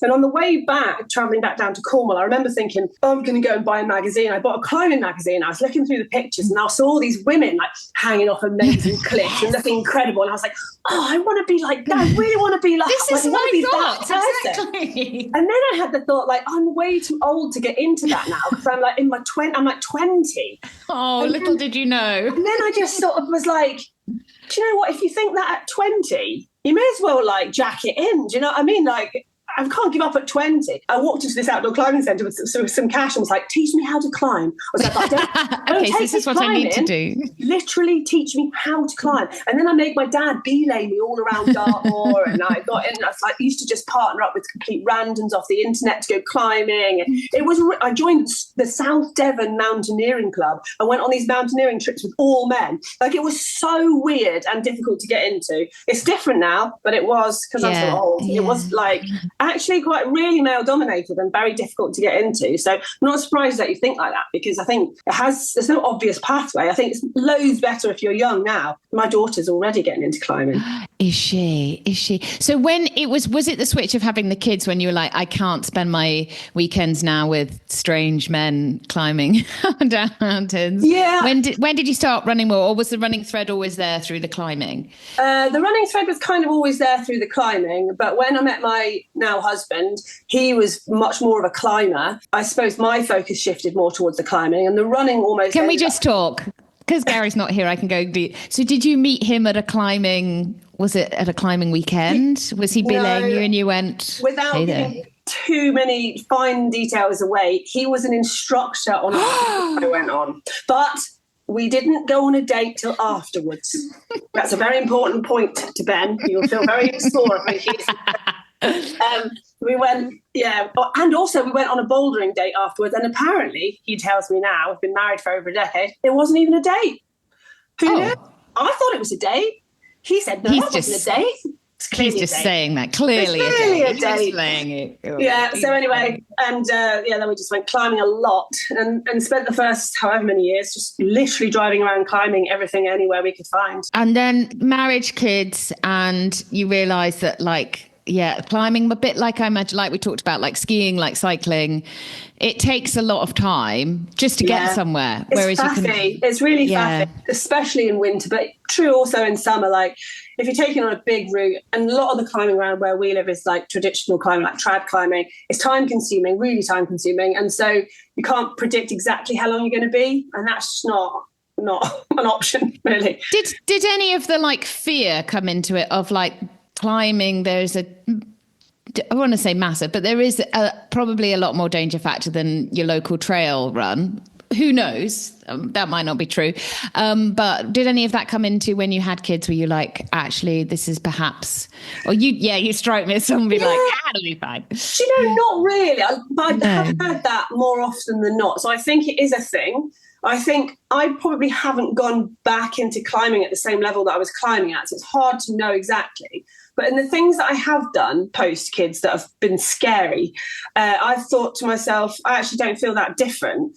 I can kind of switch it off. I have felt it with the running, like going out night running in the mountains and things, or tackling something harder. I've thought, God, if I fall off, it almost sounds awful. It's almost like if I fall off and have an accident, everyone's going to say, oh, you're so irresponsible as a parent. It's less about, oh, God, I might fall off and die. Yeah, no. I genuinely don't think that's going to happen, because you've got to think that, because otherwise you wouldn't go, right? So I'm not thinking, oh, God, what if I fall off and die? I'm thinking, I've got this. I'm not going to fall off and die. But then I think, see, if I did fall off, everyone's going to be like, should have been at home with the kids. And I can worry, but I'm sure it's something that Ben doesn't think about, but it is something I think about, like the social implications of me going out there and like pushing my limits a little bit. I do feel kind of like maybe I shouldn't be doing that. Yeah. And as I say, I haven't really gone back to the climbing at the same level, but I've done a few things that have made me feel like that was quite dicey, or that was quite scary anyway for me. I haven't felt that different. No.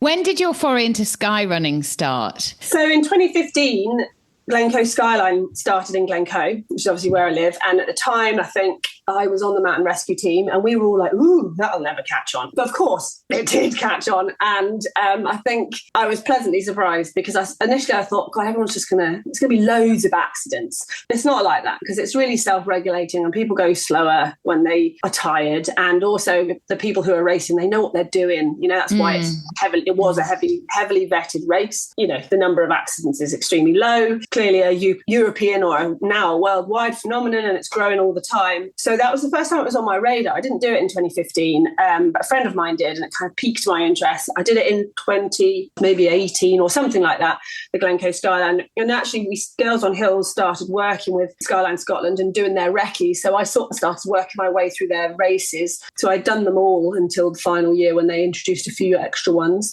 But yeah, it's back for 2025. So with a completely new set of races. So now I've got to start all over again, collecting those.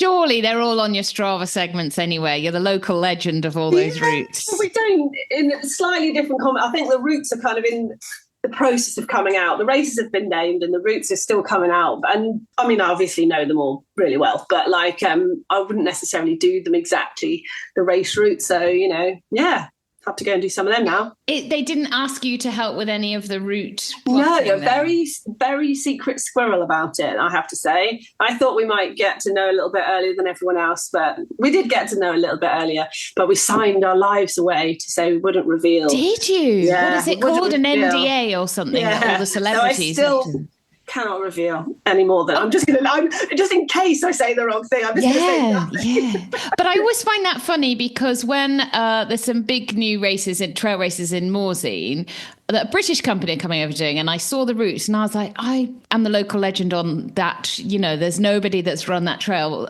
outside my house more than me. And I'll say that because 10 years on the same path. When you live in a valley, you can only go one way, really. And I looked at the routes and I was like, it's funny that you didn't ask locals for because the way you'd run a trail would be like, I'd never run it. Why would you run it that way? You'd always run it that way. And, there's a path. You don't know that there's a path and you never run that path. And that is, then I looked at it and thought, that hasn't been done by, if you'd asked. But anyway, we'll wait to see. Will you be doing any of the races? Yeah, I might do. I have an entries open on February the 3rd, so I'll need to make a decision before then. It's one really long ultra, I think it's 100k, and some really short ones as well, some really cool downhill and whatever else. So a different selection of races from what we've had in the past. So interested to see how that pans out. And will Girls on Hills be doing recce's for those races? Yes. Yeah, same again. I think we mostly focus on the recce's for the either very technical ones or the very long ones. So we'll be doing sections of the longer ones or the technical bits for the sky races. Yeah. There's so much we could talk to, but I want to make sure that I want to really delve into the West Highland Way Unsupported round, because I didn't know you were doing it until you'd done it. I didn't really either. Yes, I love the story. So can we talk a little bit about the sort of maybe where the idea came from, and then we'll go from the beginning, because it is quite funny. I quite like the bit I've read about the start. Where did the idea come from of doing a winter unsupported round? So for a long time, I've enjoyed doing winter running, winter challenges. I suppose partly because where I live, half the year is dark and snowy, so it makes sense to embrace it, I guess. Yeah, but I'd also last year written this book, this running challenges guidebook. And when I wrote it, I was really struck by the fact that for each run, I had to report the FKT for the challenge for male and female. Quite often, there just wasn't a female FKT, even on some quite popular and well-known national trails. And I was just thinking, wow, it's amazing. Why has that not been done? And even where it had been done, it was almost always supported. There was very rarely an solo unsupported time. I found that kind of an obvious feature, a reoccurring feature. And it got me thinking about why it is we don't see so many solo unsupported records from women. And I thought to myself, some of it is going to be due to all the other things that end up being barriers to women. So it's things like maybe it's time availability, maybe it's freedom to travel away from home, maybe it's financial independence, maybe it's other caring responsibilities you've got at home. But also, I was thinking about myself. I was thinking, even if I could sort all that out, I'd actually be quite scared of running in the dark on my own, which is a big part of anything that's long. How would I feel about that? So I started thinking, I'll do one. I'll do the Hadrian's Wall path. I've never been. I'd like to do it. It's not that far away. I think it sounds really interesting. It's got a cool history. I bought the map. I started looking at it and I was like, there is no way that I can run through Carlisle and Newcastle, both in the light, if I'm doing it in a wanna. I've got to do some city running in the dark. And I looked at the trail and it's along the river and under the underpass and through I was like, I just don't think I can do that. I just don't want to do that. And I started contemplating whether I could have my dad follow me on his mountain bike from a distance. And would that be solo unsupported? I was like, I don't think it would. How much personal safety support can I have and it still be unsupported? What's the purpose of unsupported? In my experience, it's been about having the mountain skills or the self-care and the training to actually pull it off. But actually, I've heard Shane Early talk about this once before, even just knowing that you've got somebody supporting you in the background, looking out for you, is support, because you feel better if they're texting you, keep going, I'm watching your dot, it's support in a way. And it changes your mindset as to how vulnerable you are. And I think, actually, maybe women just feel more vulnerable in that setting than men do. So that's kind of the logic initially. It just got me really interested in it. So I settled on the West Highland Way, partly because obviously very local to me. It's Scotland's most popular and oldest great trail. It goes literally through Glencoe. So it's kind of on my patch. But I'd always sort of shied away from it because it's so, I don't know, in my head, it was really mainstream, if you know what I mean. It didn't really appeal. It's a motorway. Why would I run on the motorway? And I didn't ever really fancy any of the races. But suddenly I thought, oh, running it in the winter on my own, now that does sound interesting. I'm getting a lot of your personality coming through here. So I was like, well, that does sound interesting. But I'd already entered the Arc of Attrition, which is just in a few weeks' time. And the timing wasn't great. But because I've got so many plates spinning with kids and family life, I didn't know. There's always still a chance that I might not make the start line of Arc of Attrition. So I didn't want to not have anything else, because I've been, you train and then you think, oh, what if I can't get along there? Because there was problems with my husband's working away, my parents were going to be on holiday, and who's going to have the kids? I thought, if in the end I have to pull out of Arc of Attrition, I'm going to be gutted because I've committed to training. So I thought I'll have something else in the balance. And really the timing wasn't ideal, because they're in consecutive months. And I've actually not never ideal, done, no. No, not ideal. And I've never done 100 one month and 100 the next month before. So we'll wait to see how that goes. But I had thought when it came to it, it was just nice weather. And I'd been doing more and more reading about this run in the dark and fear of the dark thing. I just decided to barely spontaneously go for it. I hadn't recce'd. I hadn't ever even run any of the south section, south of Kinmel Bay. So I did recce the first 5K out of Milngavie, which sounds like an odd thing to do, but I always find that the hardest bit, navigating out of cities or out of towns. And also, I wasn't sure how urban it felt. And again, that was in my mind, how safe would I feel if I ran that on my own? I love that this is the bit you're worried about of the first 5K, and you're not worried about the other 165K. You're worried about just getting out of town. Yeah, just need to get out of town. Head towards Glencore. To put a bit of some sort of a context to that, when I was living in the southwest before I moved up to Scotland, I had several not great experiences. I was spat at, I was groped, I basically, but I think the scariest thing was I was just in a really tiny rural village in the night, very, very quiet, safe place. And I went out to my car actually to get my climbing stuff out the boot of my car. A young man came up to me and he tried to steal my car, tried to take my car keys. And I said no. And he punched me in the face, in the mouth actually, which, because what mouths are like, it sort of exploded with blood. So I got kind of blood all over me, and he tried to punch me again, and I kind of ducked out and then ran off basically screaming, help me kind of thing. And he legged it off the other way, and the police got involved in various things. But what that has done to me, at the time the police came over, they were like, we want to offer you some counselling, and I was like, I don't need counselling, I'm fine. In retrospect, and I was fine and I am fine, but in retrospect, when I'm running in the dark, particularly in urban areas, in my head I'm going, well, it's really unlikely I'm going to kind of come across anybody. But it's happened. But it's happened, right? So then I'm like, oh, that's difficult logic to argue with. Do you know what I mean? So I think that kind of makes me think, oh, you could come across somebody anywhere and it would make me feel nervous. And I think when you read the statistics, which is something like 2/3 of women have experienced harassment while running, that's a lot of women. Most women, obviously. Yeah, that's in our running pals. Yeah. 2 out of 3 of us. women. Yeah, 2 out of 3. And actually, it's totally right. When you hear these statistics, you think, but actually, if we were all running a group of 4 or 5 women of us, we would pretty much all say we've had an experience.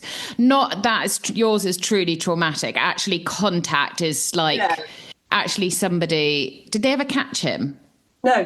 And then I guess that's even almost in your head. Yeah, so I lived in the same village for a long time, and I used to think, oh God, am I going to bump Where is he? Recognise him, It's horrible. Okay, so that puts a lot more context into me. Yeah, but if you think that 2/3 of women have experienced some sense of harassment, that's 2/3 of women who are running in the dark thinking, oh, I might come across somebody, even if it's just catcalling or somebody curb calling or following you or just making you feel uncomfortable, that plays on your mind and it takes away from your enjoyment of the running. I was driving back across the moors back towards us over Christmas, and there were 2 women out on the road, and they had dark clothes, and they just had their mobile phone, and middle of nowhere, it's 20 miles, an A road, but between the 2 towns. And I slowed down and I thought, maybe their cars, what are they doing? What are they doing? And they got no lights. And wham, I went down. The first thing I said was, I'm a woman, because I didn't want them thinking, oh my God, freaking out. running I or was whatever. like, Yeah. are you okay? And they were like, yeah, they just took us so much longer than we thought. And I was like, a classic. I was like, they were like, our car's up there. I was like, okay, I just wanted to check. Well done, cup of tea soon. They were like, yeah, but I was like, because that fear of like the worst thing is the car slowing down when you're out. And so I guess that kind of relates to urbanness as well. As soon as you're out on the trails, it takes away the like vehicle, more people as well. But okay, so we're on the West Highland Way. You're going to do it, and that is why you did it that way as well, isn't it? Because you wanted to get that out. Yeah, I think there is like an official end to the West Highland Way they've built in Fort William. So I felt like I'll do it that way. Although naturally I wanted to do it the other way because it's downhill in my head, right, to Glasgow from Scotland. Difficult to predict how long it's going to take you. I mean, I really had no idea how long it was going to take me. And I didn't have a schedule or anything like sensible like that. Didn't have a schedule. I just was going to run, right, see what time I arrived at the finish. If that was variable, like, it could be light or dark. So I was like, I definitely don't want to be like almost done and then too scared to finish. So going the other way, I knew I'd be all right going into Fort William because obviously it's home for me and I kind of know the area better. And obviously, as I say, there's an official finish. So I thought I'll go that way, and that way I can control leaving Glasgow because, I'm very much a country bumpkin, and I just felt, it's not Glasgow, is it? It's Milngavie, but I just sort of felt like I would feel happier running that in the light. And also the whole first half, I'd never run. So running that in the light feels less like intimidating. And as soon as I hit pretty much Inverurie or just alongside, on the way up towards Clonlarrick, I started thinking like past Falls of Falak, that was then me into like terrain that I knew, like tracks I'd run. If people are doing like super long races or any race, recce the back end, because you have your wits around you, you're fresh, you're moving that bit faster, you can make good decisions. Just general morale is higher in the first 10 hours or 5 hours or 2 hours or however long the race is. And then if you can just that minute you step into, I've done this before, I'm nearly home or something. Yeah, for me it was like we're kind of touching on like feeling safe when there's really no reason to feel safer, but you just do. There was one bit though that kind of worked in the other way. I got through from Bridge of Orkney into Glencoe, and as I reached Glencoe, I mean, it is home. It is where I am most days. And I was like, I'm actually home now. And I totally underestimated the bit from Glencoe to Fort William because in my head, it was just like done. It was all done. And then it took forever. And I was like, why am I still running? So and you've never run it like that tired before? No, and I've never run it. To be honest, the very last bit, I've never even linked up the trails. I've done them like as bits of hill races, and I've done them as bits of walks with kids and various bits, and training runs, but I've never actually just literally ran it through. It leaves me stuck in Fort William, so I don't do that. Really, it's a pain. So I was a bit like, turns out it's quite long, that last bit. It goes on forever. Can we talk about kit a little bit? What sort of kit, winter round, what are you wearing? And then, gosh, how heavy? We were talking about watching the Spine Dots. What sort of bag did you take? I was watching the Spine Dots being like, oh my God, those bags are enormous. So I didn't have anything like that because I chose my day. So, it was freezing. It was -3 through the night. Everything was frozen. It was very low wind and no precipitation really until the end. Actually, I was able to control my temperature, like really hardly change my layering, to be honest, throughout the whole run. And as I run, in this exact climate and terrain a lot, it felt like I was underprepared. But in reality, it's probably the opposite, which it just felt like a normal going out in the normal kit. So I've got my favourite base layer. I just put my normal stuff on that I normally wear, knowing that it would be fine. The only thing I changed as I went for a bigger bag, which almost immediately I was like, this bag's too big, but volume-wise, because it wasn't full enough. No, and then that's really annoying, isn't it? So it's a bit bouncy, and I was like, why have I... Because I've got plenty of bags. I could have taken a smaller one, but I just made the wrong choice, and I was all a little bit off the cuff, so I didn't take loads of bags down and play with them. I just took one bag. So when I got there and started, I was like, ooh, this isn't right, but I've already started. I've got to go now. So I carried on and just made good with it. And actually, I thought it was going to chafe really badly because of the bouncing, but it actually didn't. So I was very lucky. What did I wear on my feet? I wore some like Trailfly Ultra G280s. I don't know if that's the right way to say it. I'm not the person. Gary's not here. I'm not the bouncy baby shoes. Oh yeah. Bouncy trail shoes from Innovate, and I wore my winter tights, which are like slightly warmer, and they've got a little bit of protection on the front. I wore my waterproof socks, my Dex shells, which actually turned out to be an absolute godsend because we just had Storm Bert, which had covered everything in snow, and then it had melted off before refreezing. So actually through the woods where it wasn't refrozen, all along the shore of Loch Lomond, it was like really waterlogged and loads of leaves. So I actually got wet feet all the time on that section. And then later on in the night, it froze. So you kind of needed waterproofing and warmth. So that was super good. Yeah, just a really warm base layer, like a I think they call it the Venturelight hoodie, which like meant that I had like hoods and thumb loops. So I was all sort of done up, but it was quite thin and breathable. So I wore that over the top, and I pretty much ran in that. So I didn't really need to put on a waterproof or windproof or anything until really through the night. I put even just a massive synthetic jacket over the top. So it was really cold, and by then I was moving much slower. So I just wore a big jacket for a bit at the time. Wore my mitts, my prison mitts, the whole way through. Aren't they just the best? How much food is at the end of them inside? Trying that. Do you know what I have got? Loads of left-handed gloves. So I wear 2 left-handed gloves because I lose instantly the right-handed glove because I take it off and I stuff it in while I faff with something, and then it goes away and it's so light. You don't have them on. No, I haven't got them on strings. Maybe I should do that. That's what I need to do, isn't it? Oh, I'm loving that I'm teaching beginner, you. Just a little mountain trick from me to you. I do. Yeah, all good. Because Glencoe is a little bit like a treasure. As soon as it's windy. Well, they're gone and they don't weigh anything. Yeah. You don't even hear them go. But if you go round Glencoe, you'll probably find Gatted. My husband is like completely like, how many left-handed gloves have you got? So when I put them on, like the right-handed one isn't quite a fit. So you're like, what? How the hell? Well, I'm really left-handed, so I'm probably got the same as you. But I've only got my mittens are on there. You can just, if you're listening to this, you can just get these. There's not, like kids, you sew the string into the kids. What are they called? Leash. They're called like ski leashes or something. They've given them a technical term. You can get them from Blacks for next to nothing, and I just buy a pack of them and I attach my mittens because it's the mittens that are because you take them off. I guess you can't do as much with anything, but they are like a winter essential. Any long race, as soon as you're within like 8 hours of something, your hands, and I do think it's a woman's thing as well, all the heat just drains from your hands. And so even if it's like 5-6 degrees, the mittens are on because the last thing you want is you've got a non-functioning right hand. It's fine. I'm used to it. It works. Food and water wise, how did you manage? And there's been a lack of planning. So I'm nervous that you've gone in and gone, oh, there's no shops open. What am I going to do? Yeah. Do you know, I feel at this point, I should point out that this run on the West Highland Way in winter, unsupported, for me, it was very much like, oh, what an exciting adventure. I'll go and see if I can complete that. It wasn't, let me go out and absolutely beast myself to see how fast I can go. Yeah. So I knew that I wasn't going to be running it like at I can't swallow type pace. Level 3 heart rate. Yes. Yeah. So I was like, I can eat food. I'm going out and have an adventure. I'm going to eat proper food.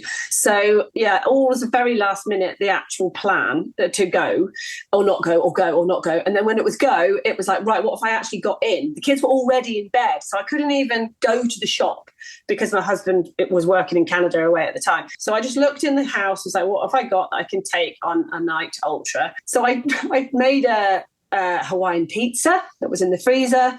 And Yum. I made 6 tiger rolls with ham. I had some Mentos. I had a packet of hula hoops, as in multi-pack of hula hoops. Took 4 packets of those, and a couple of pork pies and things that I had in the fridge. Like this is what I'd have bought anyway. Exactly. So it was a massive picnic of stuff that I kind of had in the house for like kids' snacks and various other things, mostly. You lucky kids. So they were like, "Where's the hula hoops?" They came back from school are raging. So it was all like that. I did have I do use Voom pocket rockets. I really like those. So I put a bunch of those in. That was it. It was proper food, and so the volume was quite high, even though the weight wasn't massive. It just looked ridiculous, like a massive picnic, really. When I'm running at that kind of pace, I could eat forever. So I just ate and ate and ate, and I had loads of food. So that was fine. I probably wished I'd taken more, if anything. Towards the end, I was definitely like rationing out the blocks of the Voom bar because, you've got no support stations like topping you up. So was there anywhere along the route open? So when I came off Conic Hill into Balmaha, I ran out of water, and I thought, I could just nip into a shop. But then I thought, then it's not not unsupported, is it? If I go into a shop, it's just like having an aid station. So I had to like not go into any shops. And it's quite hard on the West Highland Way because they've actually got these, because they're obviously catering for these hikers. Walkers. They've got lovely little... They've got these amazing cafes everywhere and little nooks and crannies, but there's also these like cabinets of food with like honesty pots, right? So just help yourself and just put some money in. My hand. I'm not as... Don't I would have look brought my at the hand. food. I was like, that looks really tempting. So yeah, that was a bit tough, like running through the places. And yeah, so I decided that it would be okay to fill water up at public toilets because, especially in the southern half where I didn't know the quality of the water in the streams and rivers and stuff, I wanted to get water. I didn't want to go in a shop. I figured that nobody would begrudge me toilet blocks because no one would want me to not go. I don't think anyone would have begrudged you the honesty box, but you're a shining light. Yeah. Did you add anything to your water, any electrolytes or anything, or was it you were just purely living on Hawaiian pizza salt? So incredibly unprofessional. No salt, but I bought one of these little. Have you seen these little juice? Like we would. Yes, I've seen tiny little juice bottles that you squeeze and it does like one shot. Seen them. I've not brought them into my house because I thought because I love squash, it's my guilty pleasure. But I'm like, if I bring those in, then I start carrying that around with me, I'll never drink water. So I basically took a little squeezy bottle of squash because although it doesn't have any of the things that you actually need in it, my biggest problem is I'm like a camel and I don't really drink or need to drink, if it seems. But clearly it would impact my performance. But it's all about making myself want to drink. Yeah. And if it's plain water or it's some sort of electrolyte drink, unless it's like amazingly palatable, I still go, it's like medicinal. I better take some of that drink that I should be drinking rather than feeling thirsty. I don't tend to feel thirsty until afterwards, which is really not good. So you didn't have a cup of tea for the whole of this? No, nothing hot, nothing good. I thought about carrying a hot drink. I don't know how you kept morale up. We touched on this before the podcast, but I feel like Mel Gibson, free. I have to say there were these terrible low points, and I just thought about this thing, and it pulled me through. But I was like running along the trail, like what an adventure! I was just like, I was really quite upbeat about it, like really looking forward to it. I felt confident I could get to the end because it wasn't like, can I finish? And I felt like I could do it. It wasn't a time thing because I wasn't like racing a PB or a schedule or anything. So I was just like out to have the experience. Did you love that? Did you love the fact there was no against clock? There's no other people. There's no one coming past going, excuse me, are you all right, love? You just are like, I can relax. I did not see anybody from Conic Hill to Fort William. It's a long way to not see a person. Saw lots of wildlife. It felt like a proper little Scottish showcase because I had like really frosty Highland cows. The tourist office had come out in full force. If only I had a camera, like a film crew or something, because I had like frosty Highland coos and I had a barn owl and the aurora, and I was totally spoiled. It was good. Yeah, really good. I suppose you'd call it a low point, but it wasn't a morale thing. My feet started to hurt, as you might expect, but I had like gravelly grit in my shoes. I wanted to get it out, but I couldn't get my shoes off because my laces had turned into a ball of muddy snow and they were frozen solid. And I tried to work them free. I don't know why I didn't put my gaiters on. I think it was because there was no lying snow. So I thought, it's quite dry, but I hadn't anticipated the how much muddy like bogs there would be or water on the trail. So it got quite built up. So I tried to snap open these laces and get them open, but I couldn't do it. And so I just kept putting it off until it got really bad. In the end, I thought I'll stand in a stream and thaw these blocks right out and then get my laces off, which I did. And got them off, by which time I had massive blisters around my toes. So I had to sort those out and then carry on. That was probably the most like, ooh moment. Yeah. And also when something happens like that, you're like, that was my own making. That wasn't the trail's fault. No.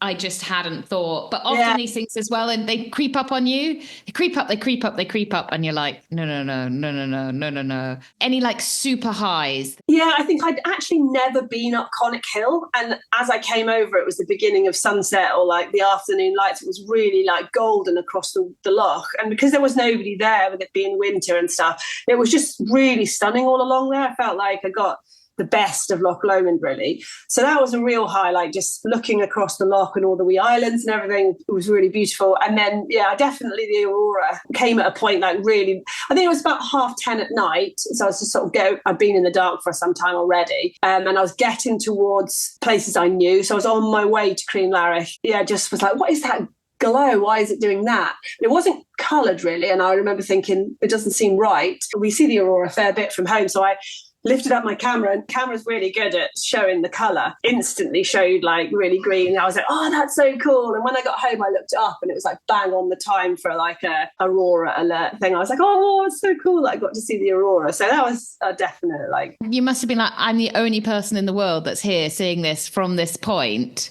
Yeah. Super cool. Super cool. Was anybody tracking you? Were you carrying a sort of Garmin InReach or anything like that? So that. No, again, I have one. I didn't even take it. Bizarrely in my mind, I was like, I'm on the West Highland Way, so I'm fine. Right? They'll find me. They'll find me. Like I could in the mountains where you could just be lost and be anywhere. Because I was on a trail that I knew I was, on a linear trail. I wasn't being tracked, but I'd arranged with Nancy, my colleague at Girls on Hills, to basically just be in contact, like for my updates. So we had I just WhatsApped her basically. I WhatsApped my husband who was in Canada, and I WhatsApped Nancy just to say like where I was at various points. Just sort of. Yeah, like wherever I got to a village or a town and say, oh, I'm here. And I knew she'd go to bed for the night and sleep. And that the arrangement was that I would ring her and wake her up if I needed to pick her up, and she'd have to drive down and get me. And again, I thought I would have to wait a fair while to get picked up. The scariest bit in a way was that the far side of Loch Lomond towards past Inversnaid and onwards, because that's a really long drive from home, all the way down to Balloch, round the loch. It's an awful road. Yeah. And if I did need a pickup from over there, that would be a long old wait in the cold. So I'd have to probably knock on someone's door or something. But I was just thinking, it's not going to happen. I just, went with the phone. But actually, it did cause me quite a bit of distress, the phone, because I thought, I don't want my battery to die. I'll take a power pack with me. So I had plenty of head torch lights, had torches and spare batteries. But for my phone, I just had one power pack. And I thought, from previous experience, that is usually enough. But then my first head torch died in 4 hours of darkness.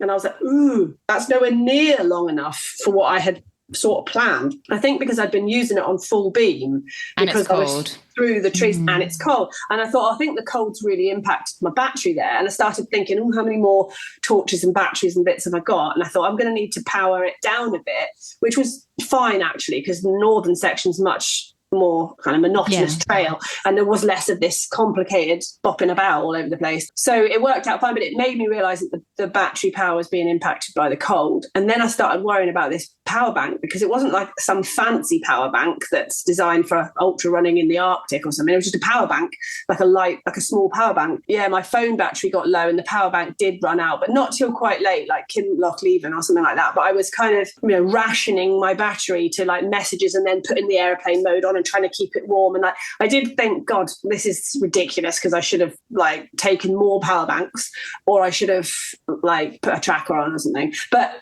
yeah, I guess people knew where I was due to my updates, but it was, it definitely wasn't really finely precise. I love that though. I love that. I love your take on this challenge. And I think also maybe it's like you're super experienced. So we're saying, you could probably pull yourself off Everest now with your mountain experience, and you get yourself down and off anything. But then we always say it's always the most experienced people as well.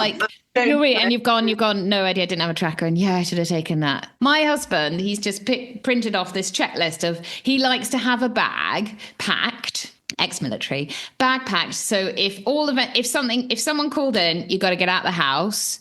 He can keep us alive for a week with this backpack. I love it. I love this about him.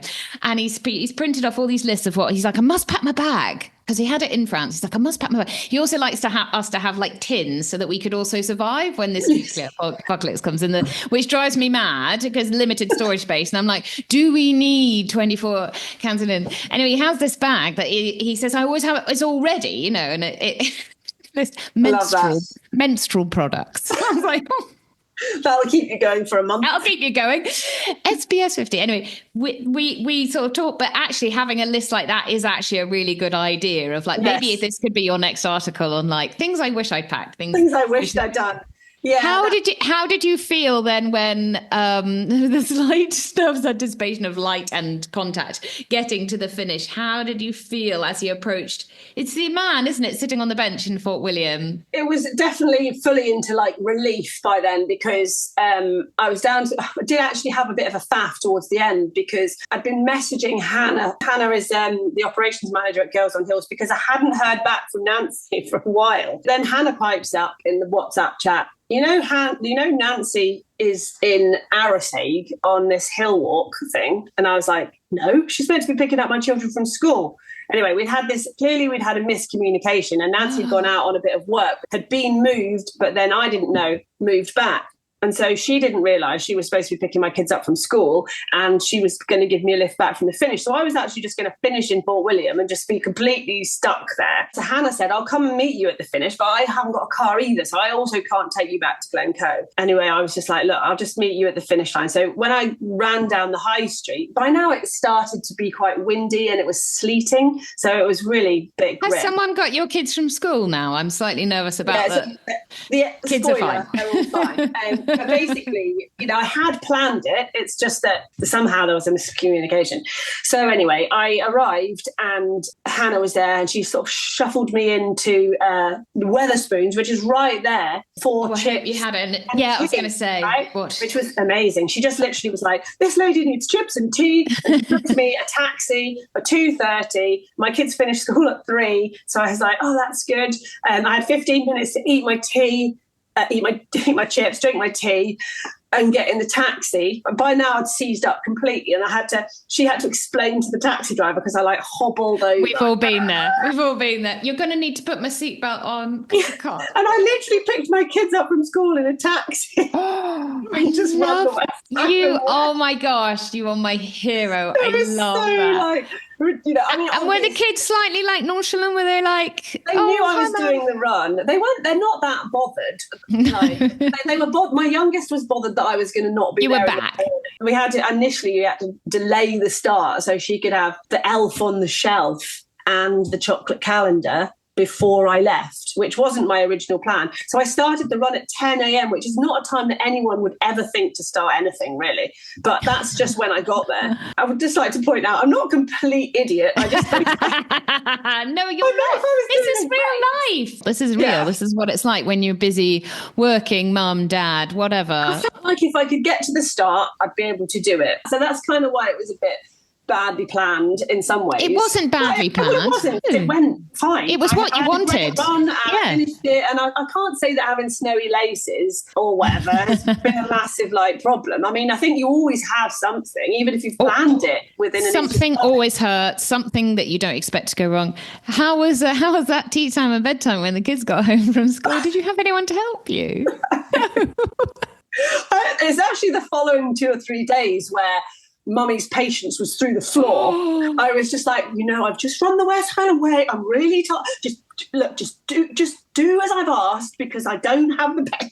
And they were quite kind of tolerant, and they understood that I didn't have the capacity over the next couple of days. Did they say, like mine say to me, like, so why'd you do it, Mum? Why'd you do it? When I go, look, I'm just going to cry, okay, because I can't reach the plates out the dishwasher. I think they got it, because I'd said to them it hadn't been done by a woman before in this way, and they were quite like, oh, but it's funny because they're like, oh, well done, Mum, that's great. And then they're like, can I go out?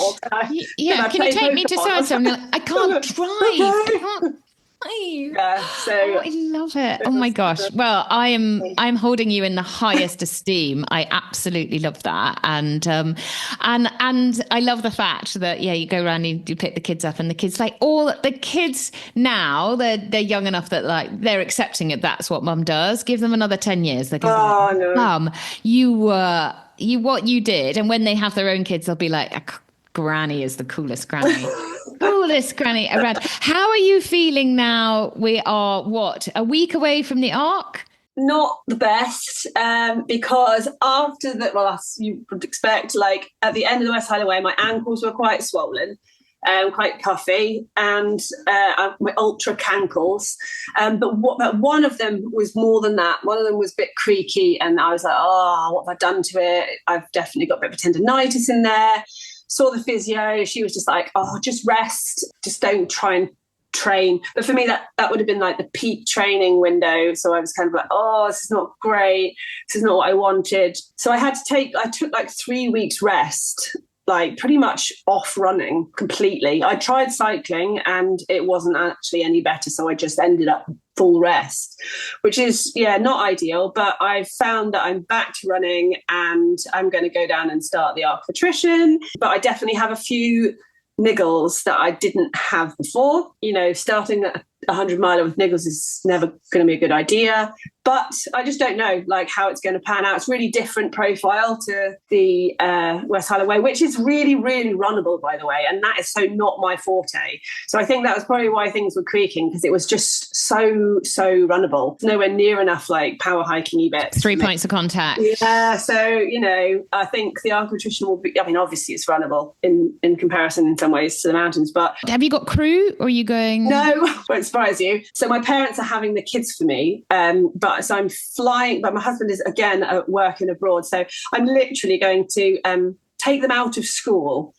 I've written to the school and said, can I have my children out of school for 2 days? Because I'm going to go and race this thing, which they said was fine. So then we're going to actually fly down to Cornwall, deposit the children with my parents. Then I'm hiring a car and driving to the race, registering, staying in a Airbnb, racing, coming back, hopefully getting some more sleep, driving back over to my parents, picking the kids up, going back to the airport, flying back to Scotland, and then taking them back to school. So it's total solo effort. I'm here for you. I feel all the feels are with you.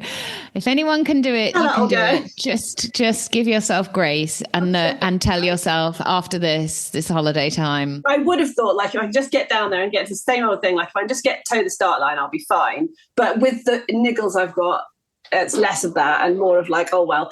But what I'm trying to do is think it's a really cool race. I've been wanting to do it for years. This is the first time I've actually entered it. We'll have a really fun time, even if I just get some of it done, because to be honest, it's all learning and it's a cool trail. It's a cool thing to be part of. So I'll go down and see how I get on. I'm thinking to myself, just keep going aid station to aid station. Just do you. That's why I haven't just pulled out, because there's nothing to gain by pulling out, really. It's not so I just go down and see how I get on. And it might be that, the training, people said to me, the West Highland Way will go either way. It'll either be good training or terrible preparation. And I do believe in a massive training effect of these massive races. Yes, you haven't done anything in the time in between, but there's got to be some sort of huge, at some point for this terrible things we put our bodies through, there's got to be this massive training effect. That the body goes, I'm now superhuman, press that button. Yeah. There's no study site. There's no to say 4 to 6 weeks later, you're going to get that super boost, because no, that's it. It's the loss of the hormones as well. So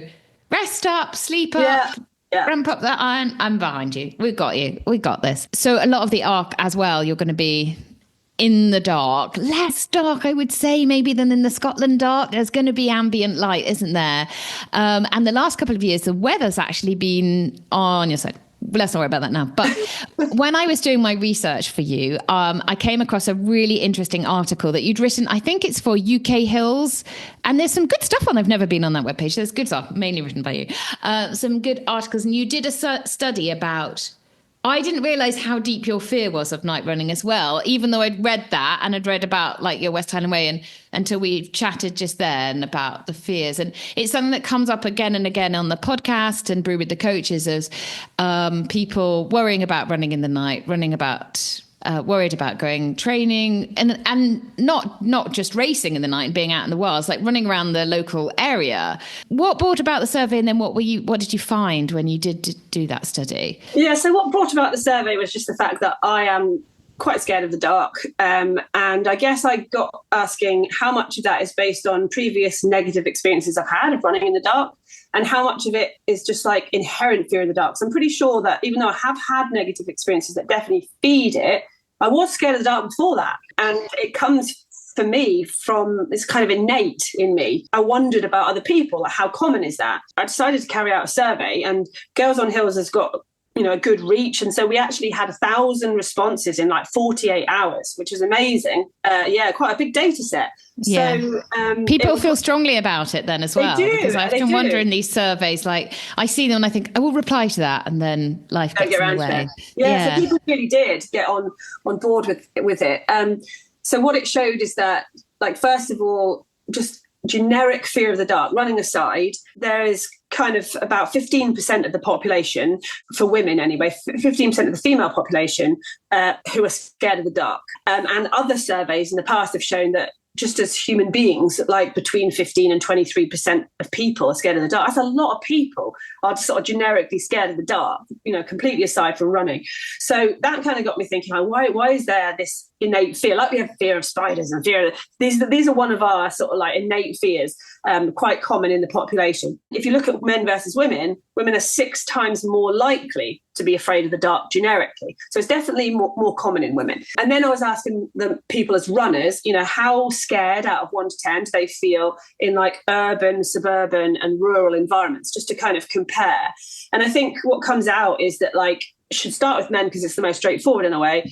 Men were basically saying that rating they gave most commonly was 1 out of 10, which is the lowest possible rating, basically 0 anxiety in all of these trail settings. So that's not literally every person. I think it's like there were 12% of men saying they had some anxiety running in different environments, and that reduced down to 4% in rural environments. But overall, statistically speaking, the most likely response was no anxiety for men. And 80% said they didn't change their behaviour at all, running in the dark, running in the winter. It just doesn't affect them. Whereas in women, the most common, instead of being 1, was 8. 8 out of 10 level of anxiety was the most common score given, which is very, very high. But interestingly, it's not 10 out of 10, which was the score that says, I'm so scared I'm not going to run at all. So what we've got is like the majority of women for urban and suburban environments running scared. But interestingly, they said 75% of the women said, I don't change my trail running behaviour at all, even though over half of them gave a high anxiety measure. Yeah. Anxious. So it's what you said to me at the start of this conversation that we had. We go anyway. We run scared because we're damned if we're going to give up. So there is a certain amount of stubbornness in there of like, we want to train, we want to run, we want to get outside. There's other reasons, other benefits and restrictions that prevent us from running at other times. So we go regardless. But there is this fear. We did have a comment box, and it was mostly in urban and suburban. It was almost exclusively scared of bumping into other people, specifically men. So scared of coming across somebody and being harassed or assaulted or catcalled or whatever. But when you look at rural environments for women, I thought we might see a pattern. Well, I didn't really know what we would see, but I thought we might see a pattern similar to men, which is like more women felt comfortable running in the dark in rural environments because there's less people. There's less likelihood they're going to come across someone. And to an extent, we did see that. But what was really surprising was that there were two groups of women, basically. We sort of split 2 ways. There's a group that are basically just not afraid of the dark anymore. They're like, Joe, I'm fine with it. It's hardly likely I'm going to see anyone. I've got no anxiety. I'm just going to go, and it's a score of 1. And then you've got this other group that are like, do you know what? I'm so terrified. I'm not going to go out at all. And those people are probably a mixture of things. The people who were scared of the dark regardless, possibly, but also on top, a lot of women saying, I'm actually just more scared that I'm going to stumble or trip or fall or hit my head or have an accident or get lost and be in a remote place where somebody's not going to find me or rescue me. So it became like a physical personal safety issue rather than kind of like, sort of a human related one. If you put it all together, what you've got is a much, much higher anxiety score for various aspects of personal safety. Women are way more likely to be anxious about our personal safety in the dark. So then I started looking at what was the reason we're scared of the dark as human beings, because my background before I became a runner was I was a scientist. So I did a degree and a PhD in neurobiology, and I sort of specialized in brains and behavior and that sort of stuff. So I studied a bit about fear, and I kind of was interested in how that came about. And what I read when I started looking at the research was that it pretty much is like an evolutionary behavior. So it goes a long way back. And if you think about the fact that as human beings on this planet, we spent 95% of our evolutionary history living in hunter-gatherer societies where we genuinely would have been prey, as opposed to living in the city, going to work and buying croissants or whatever. It's a completely different type of life. We've only been living as modern humans for an absolute blink of an eye from an evolutionary perspective. So we haven't adapted to the way we live in these city environments. We've evolved living in caves and running about collecting things and being hunted by genuine predators. We've got crappy night vision as a species. We would have kept out of the dark. We would have kept together. We would have not, and if we would have found ourselves alone in the dark, we would have felt fearful. Yeah, we wouldn't have gone, I'm going out on the I'm going out on a night run. Bert or whoever was our big strapping caveman husband would have been like, no, we don't go out once the sun is gone. It's just not what we did. And if you were frightened of being alone in the dark, that kept you alive. So that's how we stayed alive. So it was, a really strong evolutionary pressure. And what's interesting is that it would have been different for men and women as well, because we also have to unlearn our fears. So if you go out and you have a negative experience and you can't change that fear, you're then stuck home, you're stuck in, you're restricted, you can't hunt and gather, you can't go out and live. So you have to be able to say, that threat is gone. It's okay to go back out again and carry on as we were, or to adapt. And that's enabled us to survive. But the way that women unlearn our fears is quite different to men. And it's actually regulated by estrogen, and different sections, different parts of our lives, we do this differently. But literally the way we're wired in terms of learning fears and unlearning fears is different between females and males. And that's scientific research, underpinned by scientific research. It's not just me going, I think there's a difference. There is a sex-based difference between the way we learn and unlearn fears. My question was, how does that translate to us as runners in the dark? I think it translates as, more women are scared of the dark because of the way we're wired, and we hold on to these anxieties more. We are more risk averse in that way, because it would have been a benefit to us through evolution, because we, the women, were the ones that produced the babies and had to be, have that as their primary concern. That might not apply to everybody today, but that is what we did through evolution as a sex. Women had the babies and we brought them up, and that's what, that was our role. So it's called parental investment theory, but it basically says that we would be less likely to take more of a risk because of our role within the species, if you like. So yeah, there's a real evolutionary reason anyway why we would experience this. So it got me thinking along the lines of, you said tips for going out running. Like, yes, it helps to have a head torch. Of course it does. A bright head torch, a good head torch. Take several if it'll make you feel better. Yes, it'll help you if you're nervous about falling over and getting lost. It'll help you to have a GPS tracker. It'll help you to have a PLB on you or something like that. There's things that you can do to reduce those risks. But the biggest thing is, I think knowledge is power. It's saying to yourself, actually, I'm frightened of the dark because human beings are often frightened of the dark because of how we evolved. It's not because of all this messaging that comes from the focus on urban running, where women are getting attacked and assaulted, and it's very legitimate to feel afraid in that environment. But here in the countryside, in the UK, it's really quite safe. The likelihood of coming across other people is low. And even if you did come across somebody, the likelihood of them being like an axe-wielding maniac is ridiculously low. Just don't watch Netflix, because that's very high on Netflix. But actually, I wonder if do you think that will reassure women listening that actually, we like to be given a reason, don't we? And if we say, there's a reason I feel scared. And I think it does. Yeah, I think it does too. It helps me, because when you stand up, not that I've actually done this, but if you are a bungee jumper or jumping out of an aeroplane, you're on the end and you're on the edge and you're feeling the adrenaline, your heart rate's up, you're feeling it in your body. But you can do it anyway, because you know that there's all these safety factors built in, and your body's going to behave like you're plummeting to your death. But ultimately, you're not, right? Please don't make me do this ever, Kerry, because it's I'm like my worst. I've literally got no interest in this, but people do it for fun. Right. And we do this running for fun. We just have to tell ourselves that sometimes it's easy to think when you're really scared in the dark and you're scared that you might come across a guy who's going to kidnap you or something. It's easy to think that that's a realistic threat, because it's in the media all the time. Wear bright colours, tell people where you're going, run together. This many people got attacked, this many people got, and it does happen. I know it's happened. It's happened to me. The likelihood of it happening in those places, we're actually just transposing our worst fears to a place where it's unhelpful.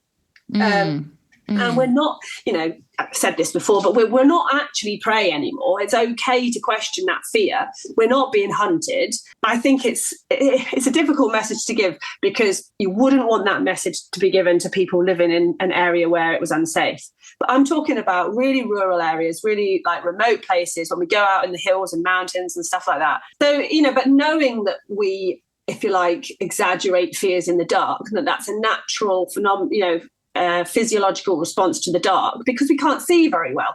I noticed that, like, I'm really scared of the dark if I'm on my own, completely unscared of the dark with even one person. It's ridiculous, isn't it? It's the same if I'm flying. If I fly with my husband, not that bothered. If I'm on my own, oh my God, we're going down. So it's because you're alone with your own thoughts and you exaggerate everything. And because fear of the dark is really a fear of vulnerability. It's not actually the dark. It's fear of the unknown and being vulnerable. So, I think being able to say, well, that's a normal physiological response.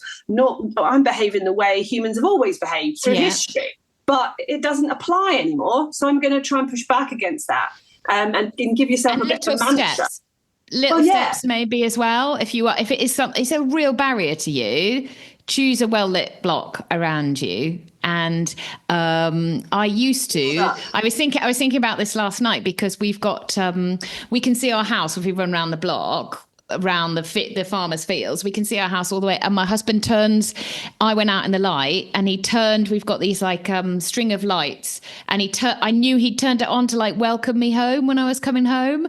And I was like, oh my God. That's so nice. But he also used to do it when I was still feeding the babies. He used to turn the hall, the like porch light on if the baby had woken up, and be like, so I used to run the mile lap and then be like, they're not awake and not awake. So it might be something like run to your safety spots around, keep the light, build up. You can't expect to just like I said to you, didn't I? It's ridiculous. I can't just tell people don't be scared of the dark, but build up that resilience. And so you can get better at it, because you can normalise it. You've just proved it. You went out on the West Highland Way and ran the whole West Highland Way of being someone that has actually, your worst fears have happened to you, and you've overcome it, and you've run in the dark. So you were a shining example of like. I'm slightly worried about your battery packs and the fact that your lights could have gone, but they didn't. So we're there. But they didn't.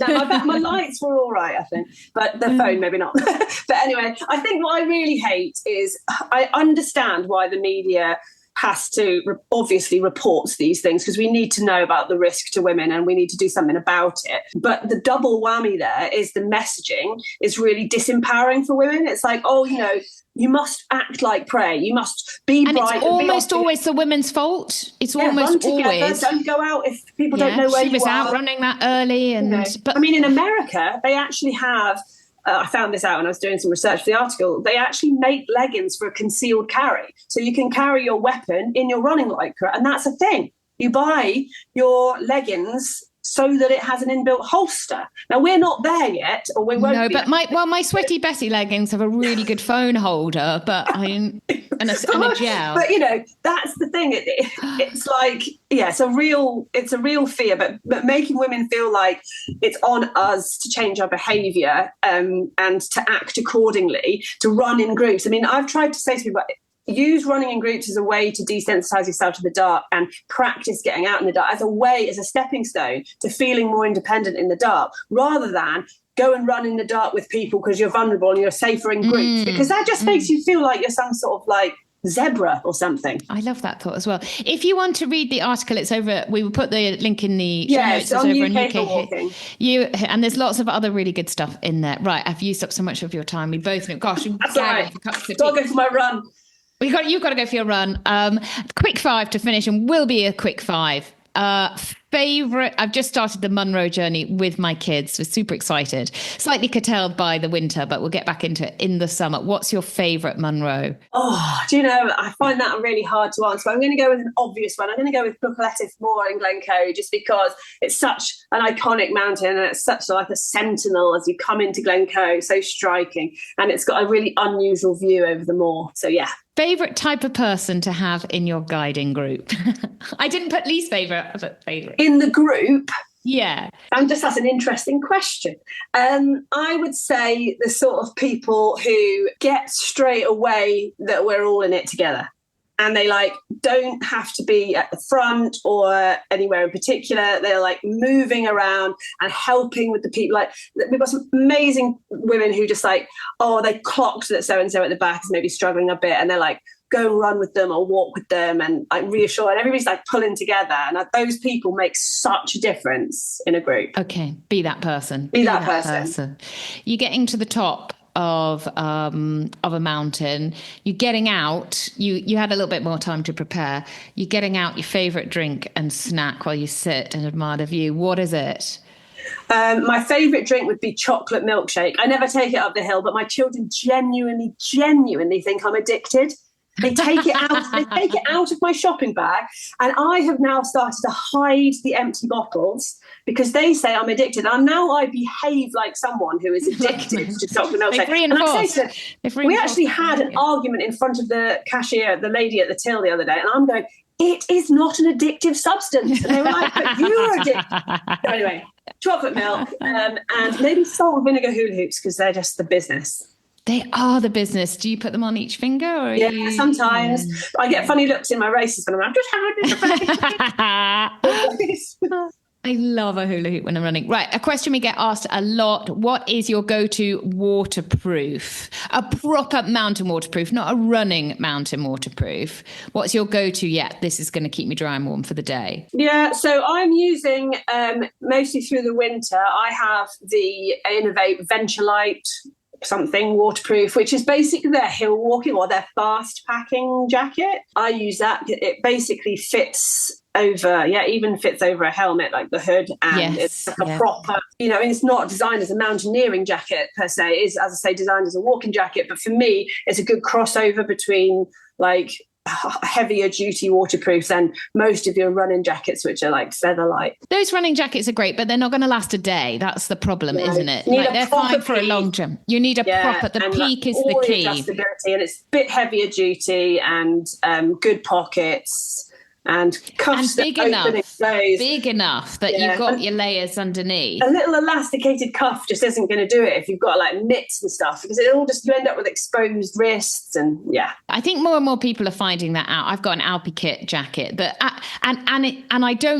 only use it for very special long races, long days. It's not my go-to every day. It stays in the cupboard. So almost when I put it on, I know like the thing. This is for real. We're getting down to business.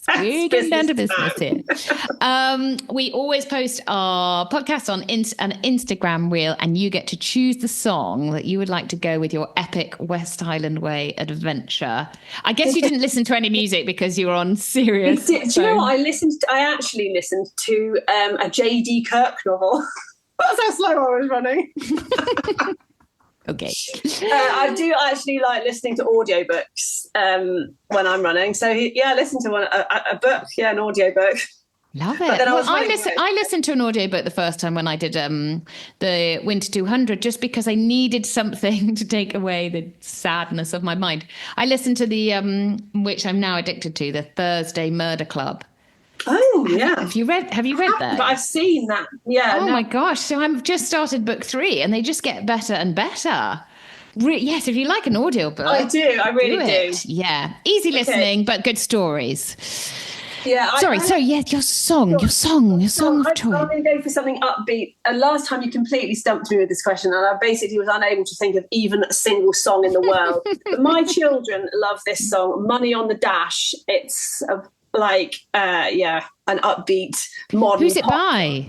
It's by, I've literally just had to Google it because I don't know. It says Ellie Dewey and Wetham. Can you find that? Those aren't even people. I know. I mean, it's not something. Yeah, it's like recent. Oh, Ellie Dewey, yeah. Yeah. I don't know if that's how it's pronounced, but you would know. You speak a bit more French than me, I imagine.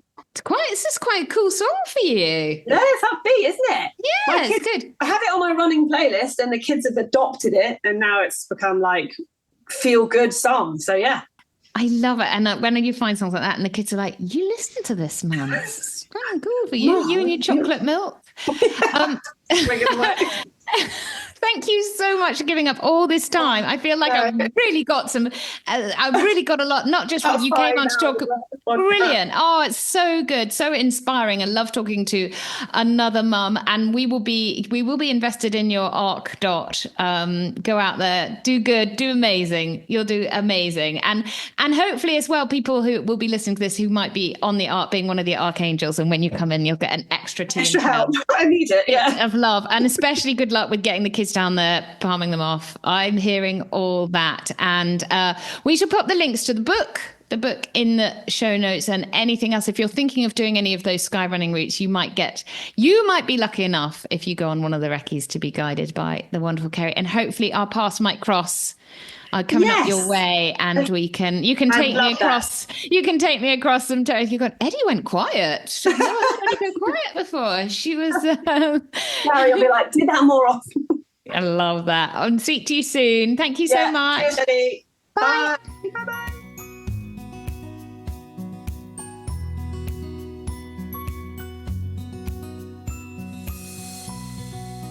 Enjoyed that, Eddie. When I saw the file, it was like 1 hour, 50 minutes. I thought, oh my God, this is going to take me a week to edit. But yeah, it was a joy. I loved it. Really enjoyed your conversation with Keri. Stoked to have Harrier Trail running as our Strava Club and Tales from the Trail sponsor. Harrier is the UK fastest growing brand for trail runners, providing specialist kit designed for superior fit, comfort and function with the best customer support.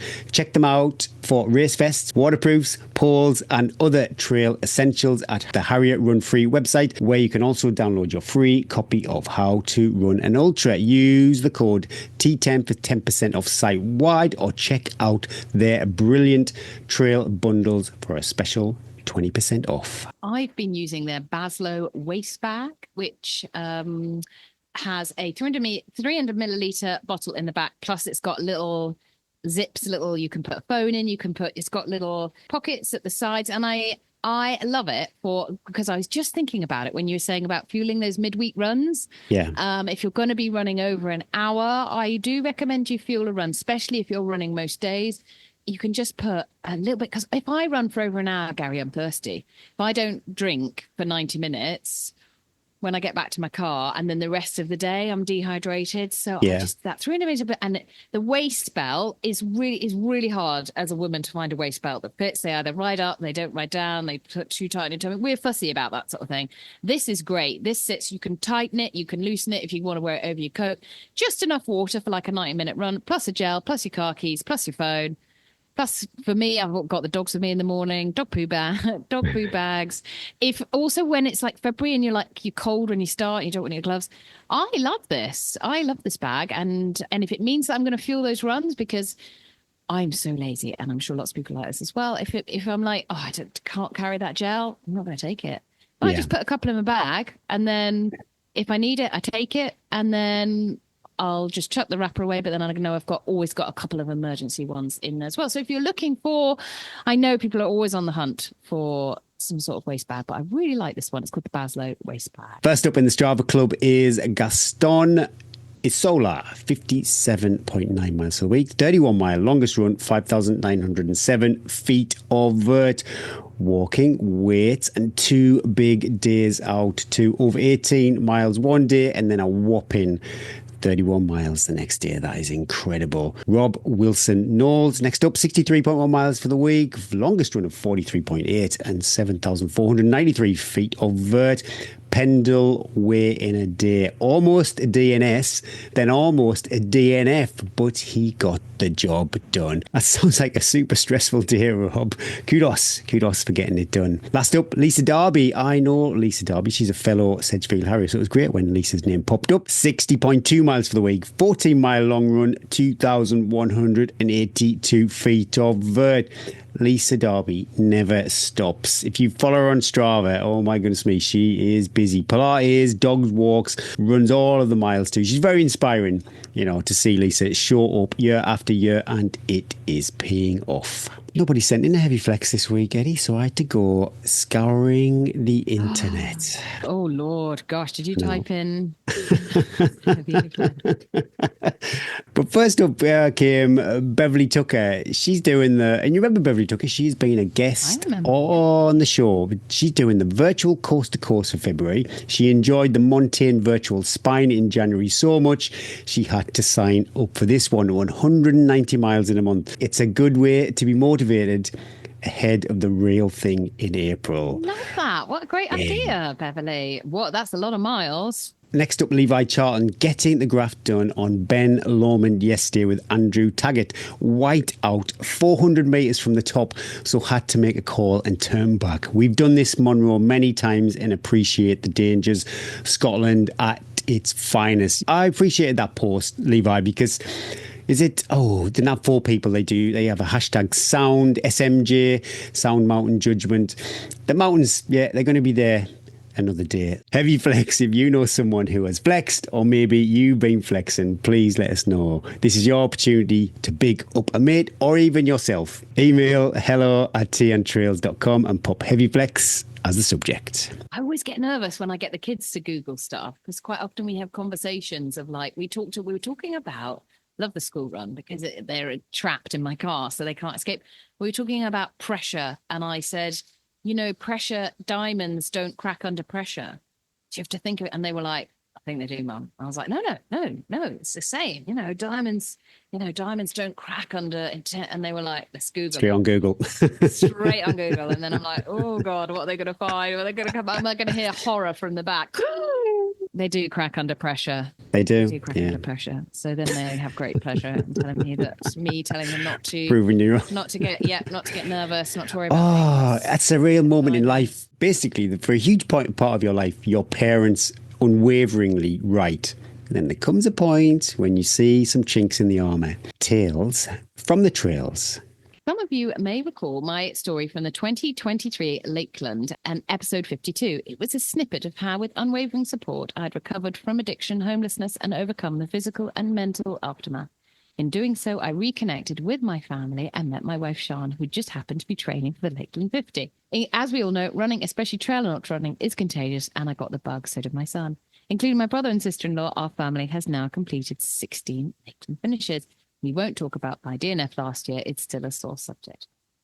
My chapter of addiction is all too common, but the story of recovery, especially one aided by running, isn't. So along with a few friends, we are embarking on a mission to get people who've been affected by addiction to run. We want to spread the joy and benefits of running and integrate its amazing community with the incredible world of recovery. Sounds simple, but there are a number of barriers to get through, one of them being a lack of kit and funds for race entries and transport. Initially, we're keeping it simple and starting with local park runs and one training session per week here in North Wales. Maybe it will grow, who knows? But as the saying goes, you can't change the world for one man, but you can change one man's world. Today, I live a privileged life in the sense I have what it takes to continue my running journey. Health, focus, and a whole load of running-related stuff I don't need. So I'm giving it away to those who do need it, those who attend the park runs, training sessions, and show the desire to change their lives for the greater good, and pass it forward in the hope our combined community spirit goes from strength to strength. Can I ask if at all possible that you could do likewise and donate any unwanted gear? Whether it's shoes, clothing, or apparel, it would be massively appreciated and put to good use. Don't worry about the condition of the items. We're not fussy. We're in the process of developing a social media presence and we'll be documenting our progress. But first, we need to get folks running. We also created a Just Giving page in the hope of raising funds for race entries, transport, and the ability to give free postage links for kit. A local church has kindly offered to accept the donations on our behalf. We'll pop the postal address in the show notes. Thank you for your support. And that's from Rich Price. Maybe the first thing would be to dip back into Rich's episode, because that was a pretty incredible story of how of his journey into running. And we'll pop all the details that you sent us, Rich, into the show notes. So if people are running along now, have a look when you get home. We love your tales from the trails or poems. Anything goes. This section is all about you. Please email them to hello@tntrails.com and pop Tales from the Trails as the subject. We'll pass them on to Harrier too, so you might see them popping up on their social. Hot reviews. We've got a few. Spotify is fruitful. I'm loving Spotify reviews these days. Fruitful journey. Top quote this time was, "My trauma is not our content. Wise words, That's Gary. me every day, Gary. You're not the only runner with a love-hate relationship with coffee. Great podcast. Thanks so much. Solidarity, Matt. Appreciate that. Gary, there's a threat to start this one. Excellent podcast. Oh, and it's only 4 stars as well. Excellent podcast, and in brackets so far. So she or him, sorry, it's Jam King 999. Found this podcast about a week ago when looking for something to keep me motivated in my running. I'm very up and down. One day I'm loving it, the next it's all meaningless. Anyway, I've thoroughly enjoyed what I've listened so far. About 6 episodes. Gosh, you've done jolly well. 6 episodes. It's more than I could take. I'm looking forward to more episodes to come and over the coming months. The presenters are funny and likable. The chat is varied and relatable. The coaching is interesting, and the interviews and interviewees are top quality. Thanks so much. Let's hope another 6 episodes. You should bump those 4 stars up to 5 stars. Well, we're happy. We're happy with that. I'd take a couple of stars, to be honest. I'll take a star. I'll take a strong 4. Strong 4. We love your reviews, and it really does help the podcast grow and pop up on other trail runners' feeds too. Pop over to iTunes or Spotify. Just, if you can't leave us a review, just keep tapping those 5 stars.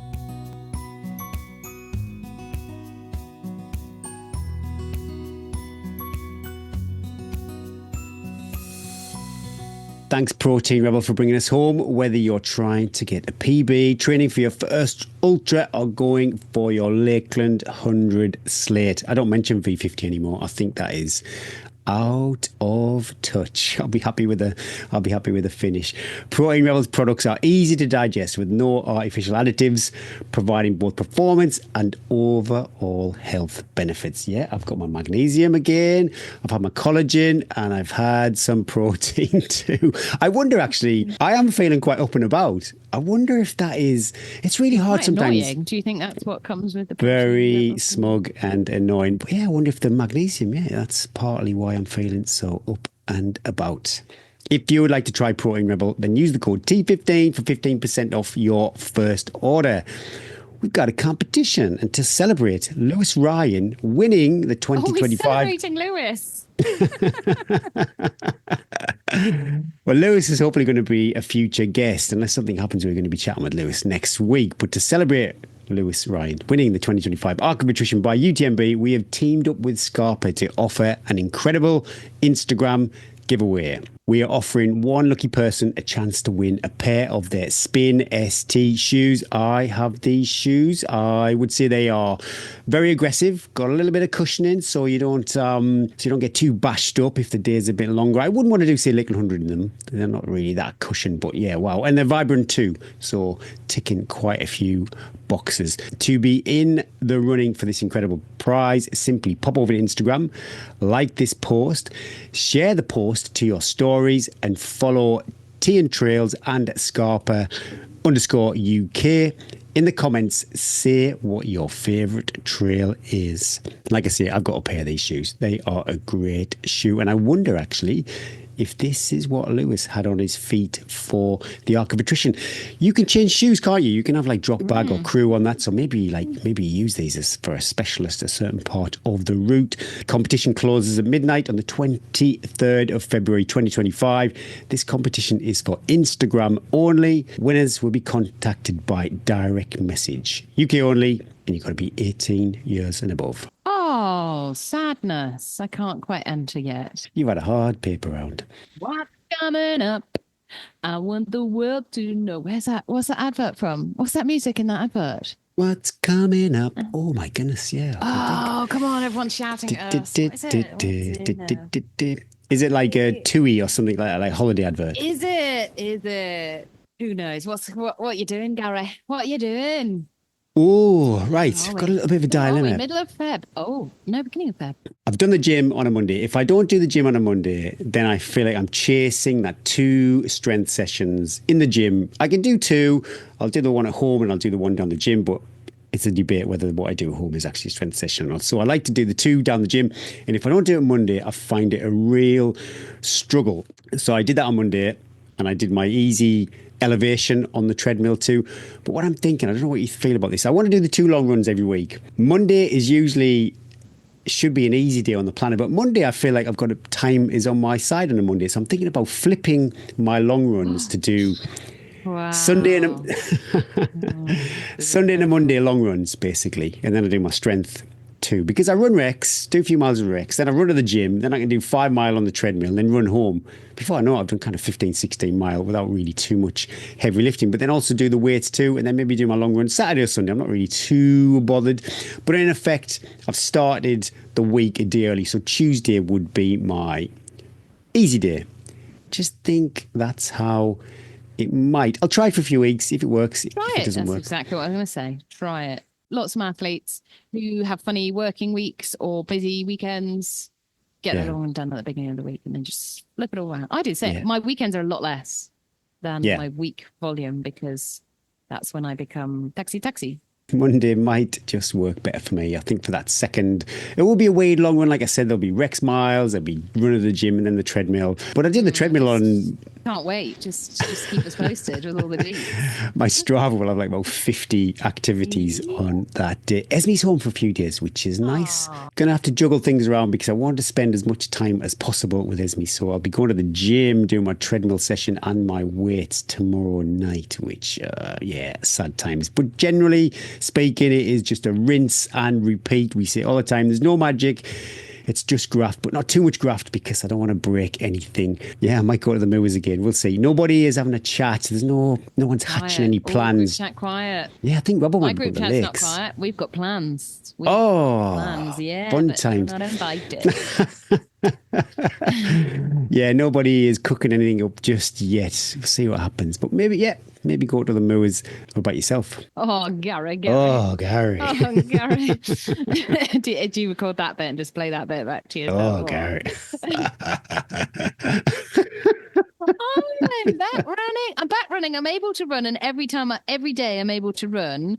The heart rate's a little bit lower. There's less. The woman did walking her 2 border terriers past me this morning, and I had to take a call mid-run, and she was very concerned because when you've had a cough, you're all right running, and I'm religiously wearing my heart rate to make sure that just to watch it go, holy cow, as I run up the hill. But I stopped to do this quick chat and I could not stop coughing. And she came back. I could see her thought of going, do you know, I should just offer assistance.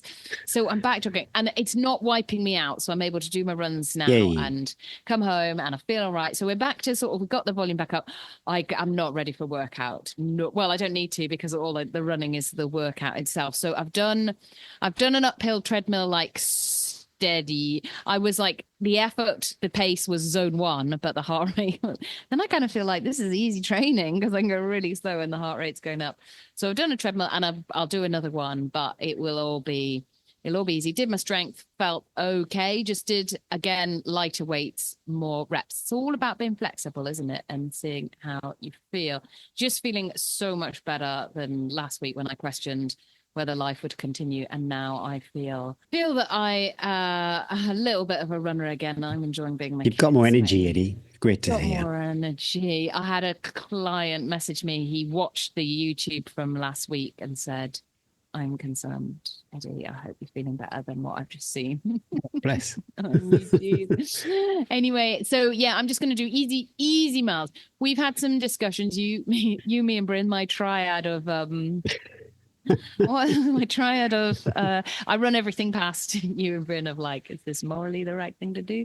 So we've changed some race plans. Maybe we'll talk about that next week because we've twittered on enough for this week, but it's taken the pressure off a little bit. So I feel much happier and I can just sit back now. February is still really busy till half term, a lot on. So I am going to enjoy sitting back. The kids are flourishing.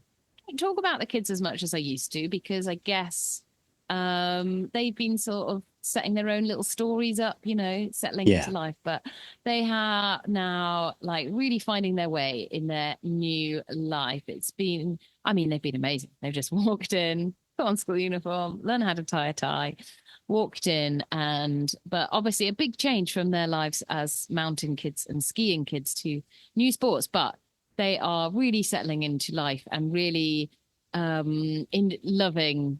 I know anybody that's got kids, and I love seeing my kids play sport. I would give up all my sporting Yeah, I wouldn't.